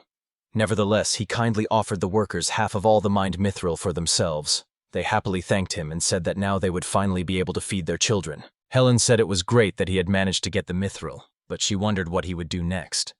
She said it was obvious that Lord Astred would not leave them alone and would send more men. Ryle agreed, adding that he wanted to settle the matter peacefully as soon as possible. It would be better to negotiate. His gaze fell on the happy workers waiting to return home. He called them over and said that if they wished, he could take them back to the Istred estate in a carriage. Helen was surprised to ask what he had in mind. The workers themselves asked if he was sure of his proposal. Ryle replied with a smile that this was exactly what should be done. They would go straight to the lands of Astred, and it would go a long way in softening his own reputation. At that time, an important meeting was taking place in the royal city. The man bowed low and told the Edo minister that they had not seen each other for a very long time. The minister tilted his head skeptically and asked what Astred was doing here, as it should have been obvious to him that Edo was busy with state affairs. The man replied with a sly smile that he had come to ask the minister for a very small favor. He said he would very much like Edo to strike out the record of the deal with the mines sold to Arlands from the royal ledgers. The minister was surprised to hear the name. Then he stood up and noted that these were the very lands where the demon lord was rumored to have recently appeared. He himself had sent a hero there, but there had been no news from him yet. The minister sighed, saying that it was not so important now. He asked if this meant that Astred wanted to erase all records and reclaim the mine. The man bowed again and praised Minister Edo's foresight. He said with a sneer that he had never thought that Astred would ask him something like that. He mentioned that Astred's estate, which had been considered the best in the kingdom under previous rulers, had come a long way in development. Looking at Astred, who kept his head bowed, Minister Edo said that this was indeed a pitiful sight.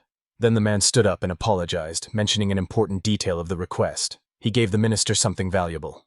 The minister was pleased to note that the quality of this mithril was simply magnificent. Astred explained that these were the jewels that had once made their family famous. Now that they no longer had their own mithril, he sincerely asked the minister to help return the mine. Minister Edo agreed, adding that he is a man of principle, and that is why he is ready to assist in this matter. Istred smiled sinisterly, rejoicing that the mine would now be his. He was clear that he would do everything in his power to defend Astred's land at any cost. Ryle thought it would be great if the negotiations went well, but Helen admitted with trepidation that she wasn't sure if everything would go smoothly. She was worried about the too unpredictable circumstances. There was silence in Arlenka, until suddenly someone called Nachi by name. The girl looked around in surprise, staring with interest at the familiar voice calling her. A boy approached her with a joyful smile, recognizing her without hesitation. He cheerfully noted that they hadn't seen each other for a long time. Seeing Seth, Nakichi smiled too, agreeing that a lot of time had indeed passed. She asked how their mentor was doing. Seth replied that he wasn't discouraged, then suddenly reminded her with a reproach that Nachi should at least visit the Chamber of Commerce sometimes. The girl apologized, explaining that her constant busyness made her forgetful. Nachi, spreading her arms, said that she must meet the king again, this time accompanied by the great sage.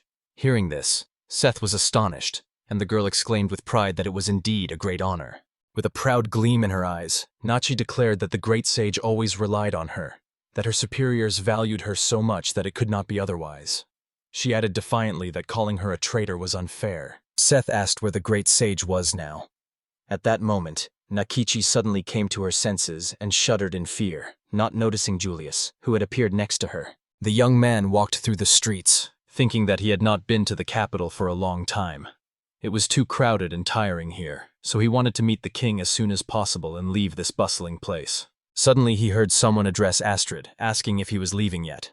The man walked confidently and calmly without looking back. He confirmed that this was so, and noted that he would entrust the rest of the affairs to the minister. Julius silently watched the person passing by him, and in a moment his face darkened, his gaze becoming gloomy and heavy. Meanwhile, the royal court reported to the monarch that the details of the negotiations with the Helgen Empire had been finalized, and also presented a proposal from the Mizzou Trading Company to finance the construction of a new road. The man mentally considered all this nonsense, because he worked here non-stop, and the troubles did not decrease. He even thought that there was some kind of conspiracy behind it. Suddenly the door opened, and it was announced that the great sage Julius had arrived to meet the king. The king was surprised, but immediately ordered him to be let through. The young man entered the chambers, greeted them with a smile, and the king immediately grabbed his hands, asking where he had been all this time, because without Emma he felt lonely. He even asked if Julius had returned to help him with the government, but the young man, surprised, replied that he had not, which greatly impressed the king. Julius explained that he had come to ask the king for a certificate of title to a mine located south of Arlen's. The king was confused by such an unexpected request. After thinking about it, he said that he remembered something similar. It seemed to him that a hero had been sent there. Julius smiled and noted that this hero was now living a quiet life as an ordinary citizen of Arlen Kotitz. Julius added that he needed to check the records of interterritorial agreements right away. The king was surprised, but agreed and suggested going directly to the archives. Julius sincerely thanked him for his help. Meanwhile, Minister Edo was in the vault. With a suspicious smile, he believed that he had come across those very records of the mining agreements between Arlenwitz and Istred, and he was wondering how he could get rid of them as quickly as possible. But suddenly he was called out, asking what he was doing here. The man shuddered when he saw the king himself before him, and in confusion asked why the monarch was here. Julius stepped forward and said that he had asked the king because he wanted to check some records. He smiled and told Ito that he looked great. The minister could not hide his surprise, for he was sure that Julius had long since left the capital. But the young man came closer, declaring that these were the records he had intended to review. Julius cast a cold glance at the minister and noted that he had just heard the name Istra. With a clear threat in his voice, he asked if the minister had conspired with him to appropriate the mine on Arlen's land.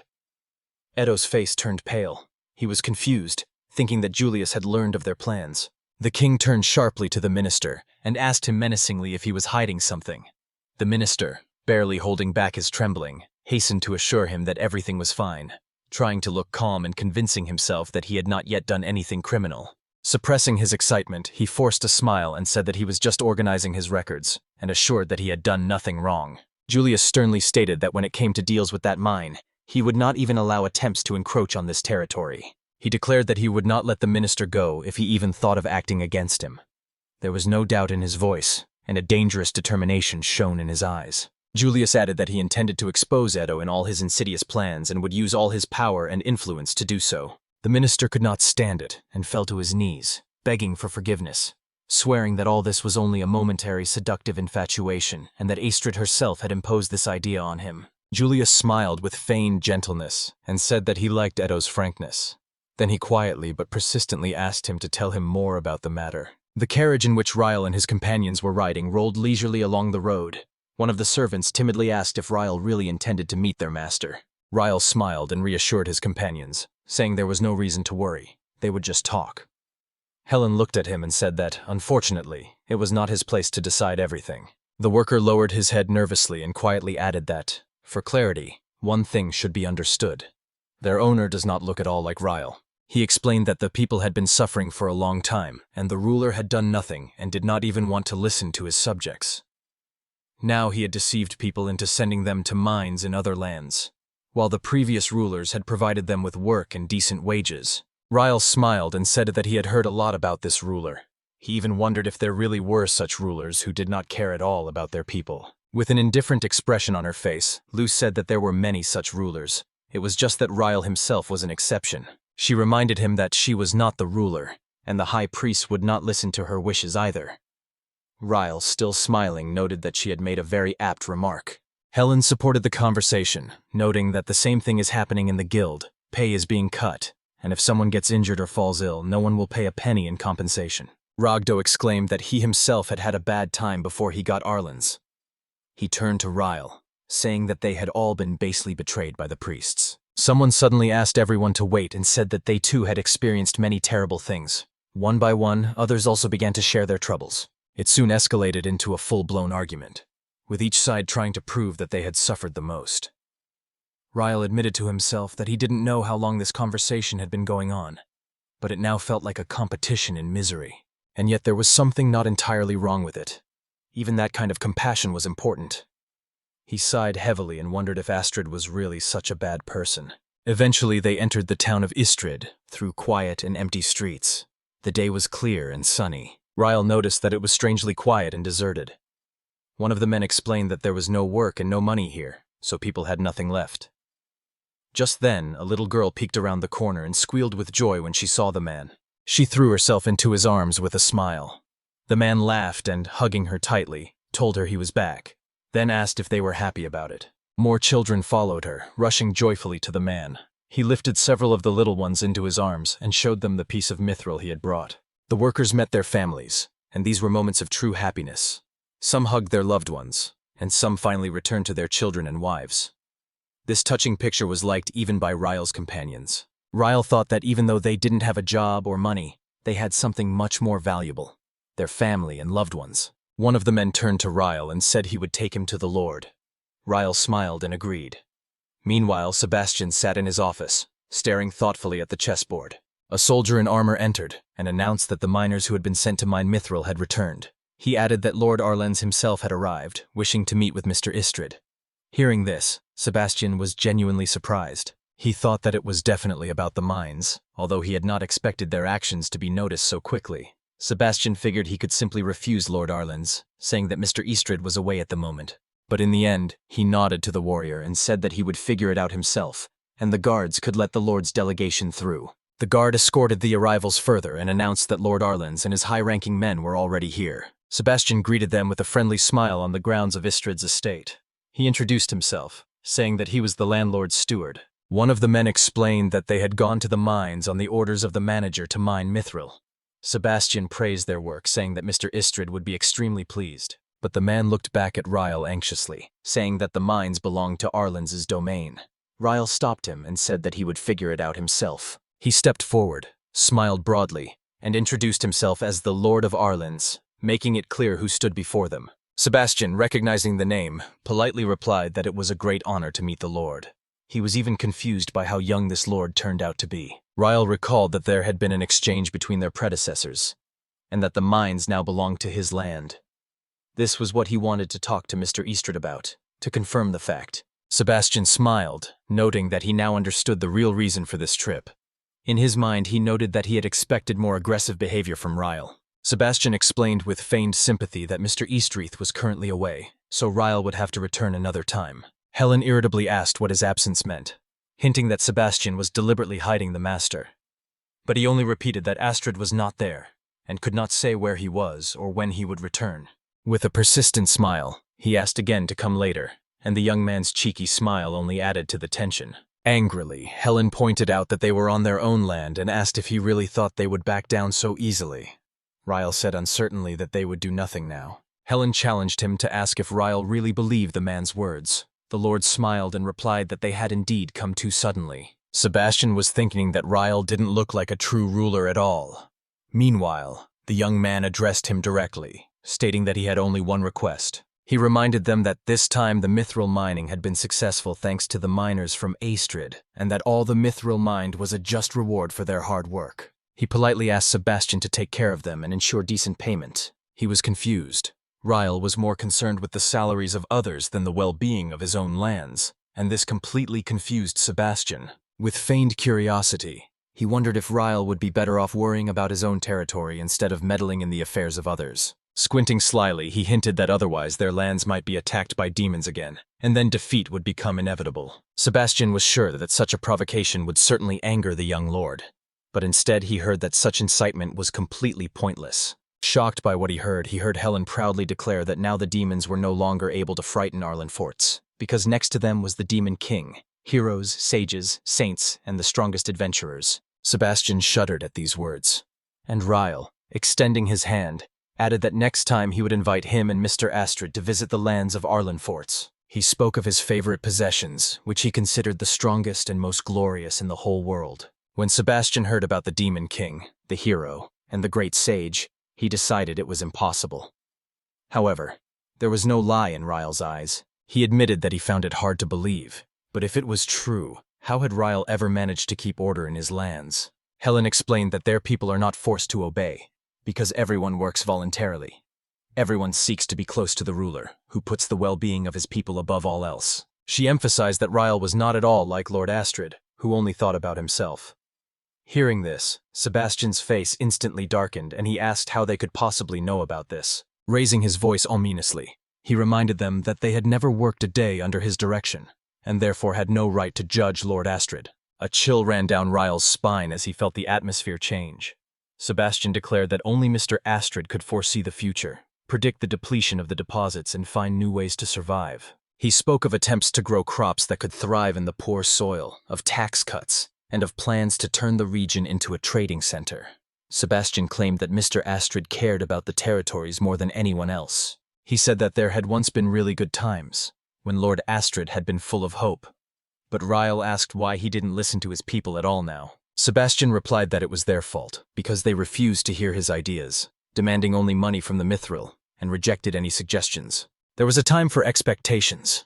There was a time for experiments. But each time the people destroyed all the undertakings without even giving them a chance. As a result, Astred lost all hope and broke down, and Sebastian could only helplessly watch his master's despair. Clenching his fist, he exclaimed that he would not allow anyone to call Lord Astred a tyrant. He admitted that perhaps he was the only one who still believed in his master. However, he added with unwavering confidence that his master would certainly revive these lands, and that even the strongest territories of Arlen forts were nothing compared to them. Everyone just listened in silence to his passionate monologue. Only then did Sebastian take a deep breath and realize that he had said too much. He firmly declared that it was now time for them to leave this place. At this time, there was a commotion in the capital. One of the guards asked his comrade if he had heard that the minister of Edo had been thrown into the dungeons. The latter was surprised and asked for what exactly. In response, he heard that the minister had allegedly conspired with Lord Istred to invade the lands of Arlenford. Some suggested that this could escalate into a war between Istred and Arlen if things went wrong. Another confirmed this, adding that there were rumors that the king himself would soon arrive to take personal control of the matter. Hearing this, the man smiled predatorily, saying that he was going to meet the king. He heard an interesting story and decided that this was their chance to take revenge on the hated Arlen, using the situation to their advantage. He turned to the Holy Lady and emphasized that they could not do without her help, and that she was needed right now. His tone was insistent, for he felt that time was against them. Meanwhile, Edo sat in the cold cell, wringing his hands nervously. He remembered Astred's words about the records of the agreements that needed to be destroyed, and he berated himself for why he had contacted this man in the first place. Grabbing his head, the minister thought that everything he had achieved had now turned to dust. At that moment, someone appeared nearby and said that Edo looked too worried. Raising his head, the minister froze in surprise. The high priest stood before him. Embarrassed, he asked why he was here. The priest replied that he had heard about his capture and had come to help, if Edo agreed to accept this help. However, the priest immediately warned that this was a great risk, and therefore an equal reward was required. He hinted that he could receive the mithril that Astred had once given him. It was a rare steel, one of a kind. The priest's companion intervened and announced that she was the one who wanted the mithril.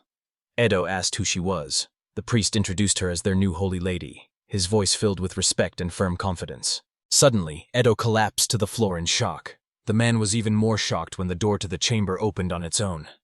The priest said that they accepted the condition with the mithril and should move on. Edo begged to explain how they got here, because there were guards everywhere. But the priest and the mysterious girl didn't even look back. They walked confidently, passing the unconscious guards as if it were just a familiar path. The priest told Edo not to worry, because they had decided to intervene. He believed that the flames of enmity between Istred and Arlen had already flared up, and all he had to do was add fuel to the fire so that it would consume everything. Meanwhile, peace reigned in the lands of Astred. Sebastian sat silently at the table, lost in memories, thinking about the past and his master, Mr. Astred. The years of his youth flashed in his imagination, when the still young and ambitious Astred pointed her finger at him and said that from now on Sebastian would be his manager. Sebastian bowed and introduced himself as usual, assuring him that he was fully committed to the service of the House of Istred. But the boy waved his hand and said that he did not want formalities. He wanted to communicate with him on an equal footing. Astred asked Sebastian what he liked most, what he hated, and what his greatest wish was. His eyes were burning with curiosity. He only replied quietly that he didn't want anything in particular. Astred tensed and indignantly declared that this was a very pathetic and weak answer. Then he offered to play chess with him right now or sit aside. He insisted that Sebastian sit at the board, even though he was confused. Astred asked if Sebastian had ever played chess. He confirmed that he had, but only to the point of knowing the rules. The Lord replied that they believed that this game could reveal a person's true nature. However, contrary to Astred's expectations, Sebastian checked him in a few minutes. The stunned Lord stood up and asked how this was possible. Then he asked suspiciously if Sebastian was one of those who pretended to be simpletons but actually prepared carefully. Astred declared that it was these kinds of people that disgusted her the most. Sebastian thought that the other person thought he was weak. The Lord got confused in his own words and irritably told him not to turn his own words against him. Sebastian coldly remarked that Astred was simply afraid of losing her pieces. And you can only win when you are ready to sacrifice even the most precious ones. Istred turned away, acknowledging that he understood, but he confessed that he hated the idea of sacrifice. Even if it was the only way to win, he couldn't bring himself to do it. Sebastian stared at his master in amazement. The guy said that in that case he would advise Astred never to touch chess again, because the game was not for him. His words sounded like a sentence. Astred shuddered at what she heard. He shouted that Sebastian should not be proud, because this was just one accidental victory, and next time he would definitely win. Sebastian politely apologized, but replied that it was impossible. Irritated, Istred shouted at him to stop throwing the word impossible in his face. But Sebastian only smiled, thinking that no matter how hard the gentleman tried, he still wouldn't be able to win. Suddenly, Astred entered the room with a bright smile, full of energy. He happily informed Sebastian that he was back. Hearing this, the boy instantly stood up. He bowed to the master, who replied that now everything would be fine, because the initiative was back in their hands. Sebastian sincerely said that he was glad to hear such words. Astred added that the miners they had sent to the mines had returned alive and unharmed. Lord Astred beamed with joy and said he would immediately inspect the finds. Sebastian hesitated, but finally dared to say a few words to Astred about the miners' reward. The young man looked anxiously at his master, waiting for a reaction. The man smiled and replied that this was not necessary at all, because it was quite natural for people to work for the benefit of the land that feeds and protects them. Sebastian looked at Astred with concern, then agreed, carefully adding that Lord Arlenza had been visiting him in his absence. This surprised Astred greatly, and she immediately asked for the details. Sebastian explained that they had claimed the mine, and he had no idea what to do. Istred, throwing on his cloak, coldly declared that this time they would go to the Arlens themselves, and ordered the horses to be saddled. Sebastian stopped him, and warned him that Lord Ryle Arlens was an extremely dangerous opponent, whose actions were impossible to predict, so he asked the Lord to be as careful as possible. Istred only smiled slightly, turned away, and told Sebastian not to worry, because he should leave all the worries to him, after which he confidently left. Meanwhile, Arlenga was in a peaceful silence. Suddenly, a young man in the street noticed something and shouted, calling to the others. Then there was a commotion. Ryle's cart had returned to the city. The people rushed to meet it, joyfully greeting their master and his companions. Ryle, getting off this cart, greeted everyone with a smile and said that he was back. He was met with great joy, asking about the news and whether he had managed to get the Mithril. Ryle replied that he would tell everyone about everything a little later. Approaching the guards, he asked if Julius and Mao's groups had returned yet. They replied that they had not yet. Then Ryle suggested that they should wait until Julius returned before settling the matter with the Istreds. Lou agreed that this was the wisest thing to do, and Helen added that they would then have to stay here for a while longer. Ryle turned to Ragdow and said that for now they should use the available Mithril. He asked him to forge a sword for the sacred swordsman. Ragdow, smiling happily, replied that he had long dreamed of working with this metal. Meanwhile, other residents got busy. Some practiced fencing, others worked hard, and some felt depressed from boredom and waiting. Thus passed a short day, and the next morning several horsemen arrived at Arlenza. Among them was Istred himself. The Arlenza guard placed his hand on the hilt of his sword and sternly asked who these strangers were. Istred loudly called out his name and declared that he had to speak personally to their master, Ryle Arlenza, and ordered him to be escorted immediately. In the hall, Istred stood majestically in the middle, his companions remaining behind. His neat monocle gleamed on his face, and he smiled politely, maintaining an air of poise. He mentioned that he had heard about Ryle's visit and added that he wanted to talk about the mine.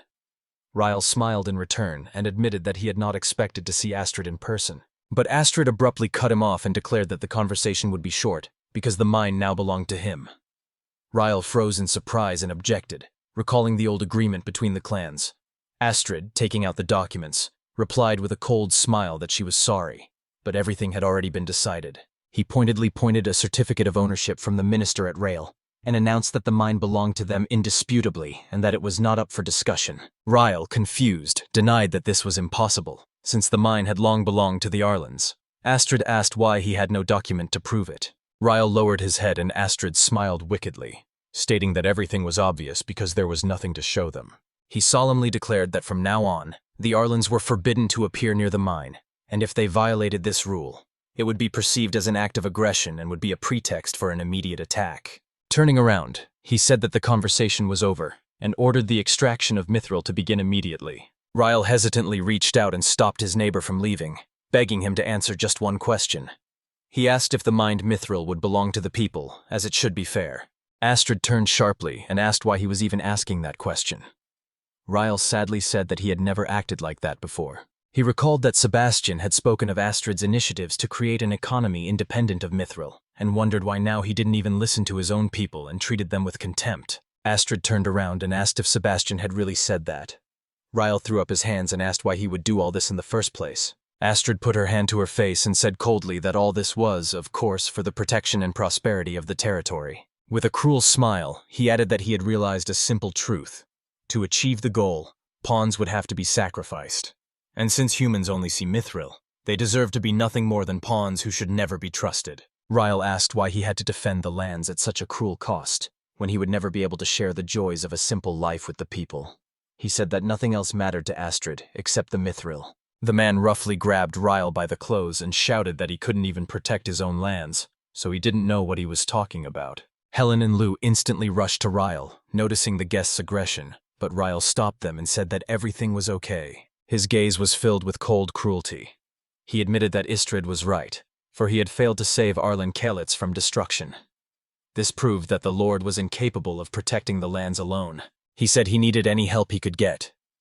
At that moment, a bird flew in through the open window, with a large scroll in its talons. Its sharp flap of wings interrupted the argument and made everyone look up. Embarrassed, Astrid let go of Ryle and asked sharply what was going on. The boy straightened his clothes and calmly replied that it was Julius. The bird flew cautiously to Ryle and handed him the scroll. He instantly unfolded the document. Julius's voice rang out in the silence.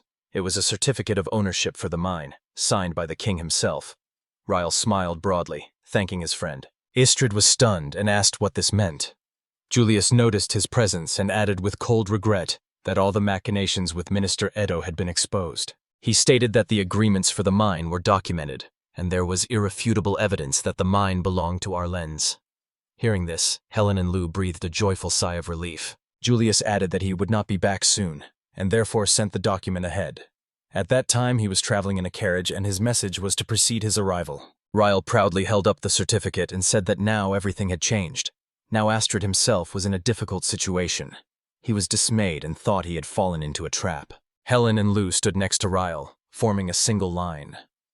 The Lord announced that he had no pawns, only friends, and only with friends would he overcome any challenges. He solemnly declared that he would defend these lands with them, and would never sacrifice anyone. Astrid seethed with rage inside, considering them naive idealists. He wanted to laugh at them, but he saw that Ryle really had loyal people around him. He was seized with terror. He realized he was cornered. His face turned pale, his eyes darted around the room, but deep down he still dreamed of victory. But when Ryle held the document in front of everyone, Astrid broke down. His legs gave out, and he fell helplessly to his knees, unable to raise his head. The warriors of Istred did not hide their surprise. One of them said that Ryle Arlens had indeed done a great thing. They noted that he had proven himself right. Astrid remained on the floor, repeating that it was just a coincidence, and a coincidence of circumstances, born of a conspiracy of lords. He raised his trembling gaze and gave Ryle a sinister smile from under his eyebrows, as if he valued their lives at a price. Helen urged Ryle not to listen to him, because Astrid was just a pathetic loser, broken by her own life. Ryle, however, looked worried. Astrid's guards were also starting to worry. One of them jumped on his horse in panic and rode away. He was certain that their lord had lost, and he wanted to deliver the news to Sebastian as quickly as possible. Sebastian turned pale at the news. The messenger, panting, explained. Arlenz's men had exposed the plot, and Mr. Astred had humbly surrendered. Sebastian froze. He knew that if Ryle was saying something, it was true. He had no answer, and he didn't know what to do next. Just then the door swung open. Strangers in black cloaks entered. They smiled sweetly, saying that Sebastian must be in despair over his master's defeat. He asked incredulously who they were. The man in the mask and heavy cloaks said that if he allowed it, they could be called the messengers of salvation. They asked him directly if he wanted to save his master. Then they added that he needed strength to do so. Sebastian couldn't believe his ears. One of the strangers pulled a weapon from under his cloak, assuring him that it would help him accomplish his plan. The masked girl handed him a sword with a hilt adorned with a dark magical stone that glowed with an ominous hue. She ordered him to use the blade. Sebastian asked in fear what this thing was. The man in the cloak explained with a smile. It was a sacred sword capable of granting him the power to conquer all the lands of Arlenz. They asked him directly if he would take it. Sebastian hesitated, his mind racing with thoughts of his master and duty. But suddenly Istred's words flashed through his mind. The Mithril reserves were running out. A new way must be found to preserve the possession. But neither his father nor the inhabitants listened. However, he believed that the time would come and everyone would understand him. He placed a chess piece on the board and promised Sebastian that when he became a lord, a new golden age would begin.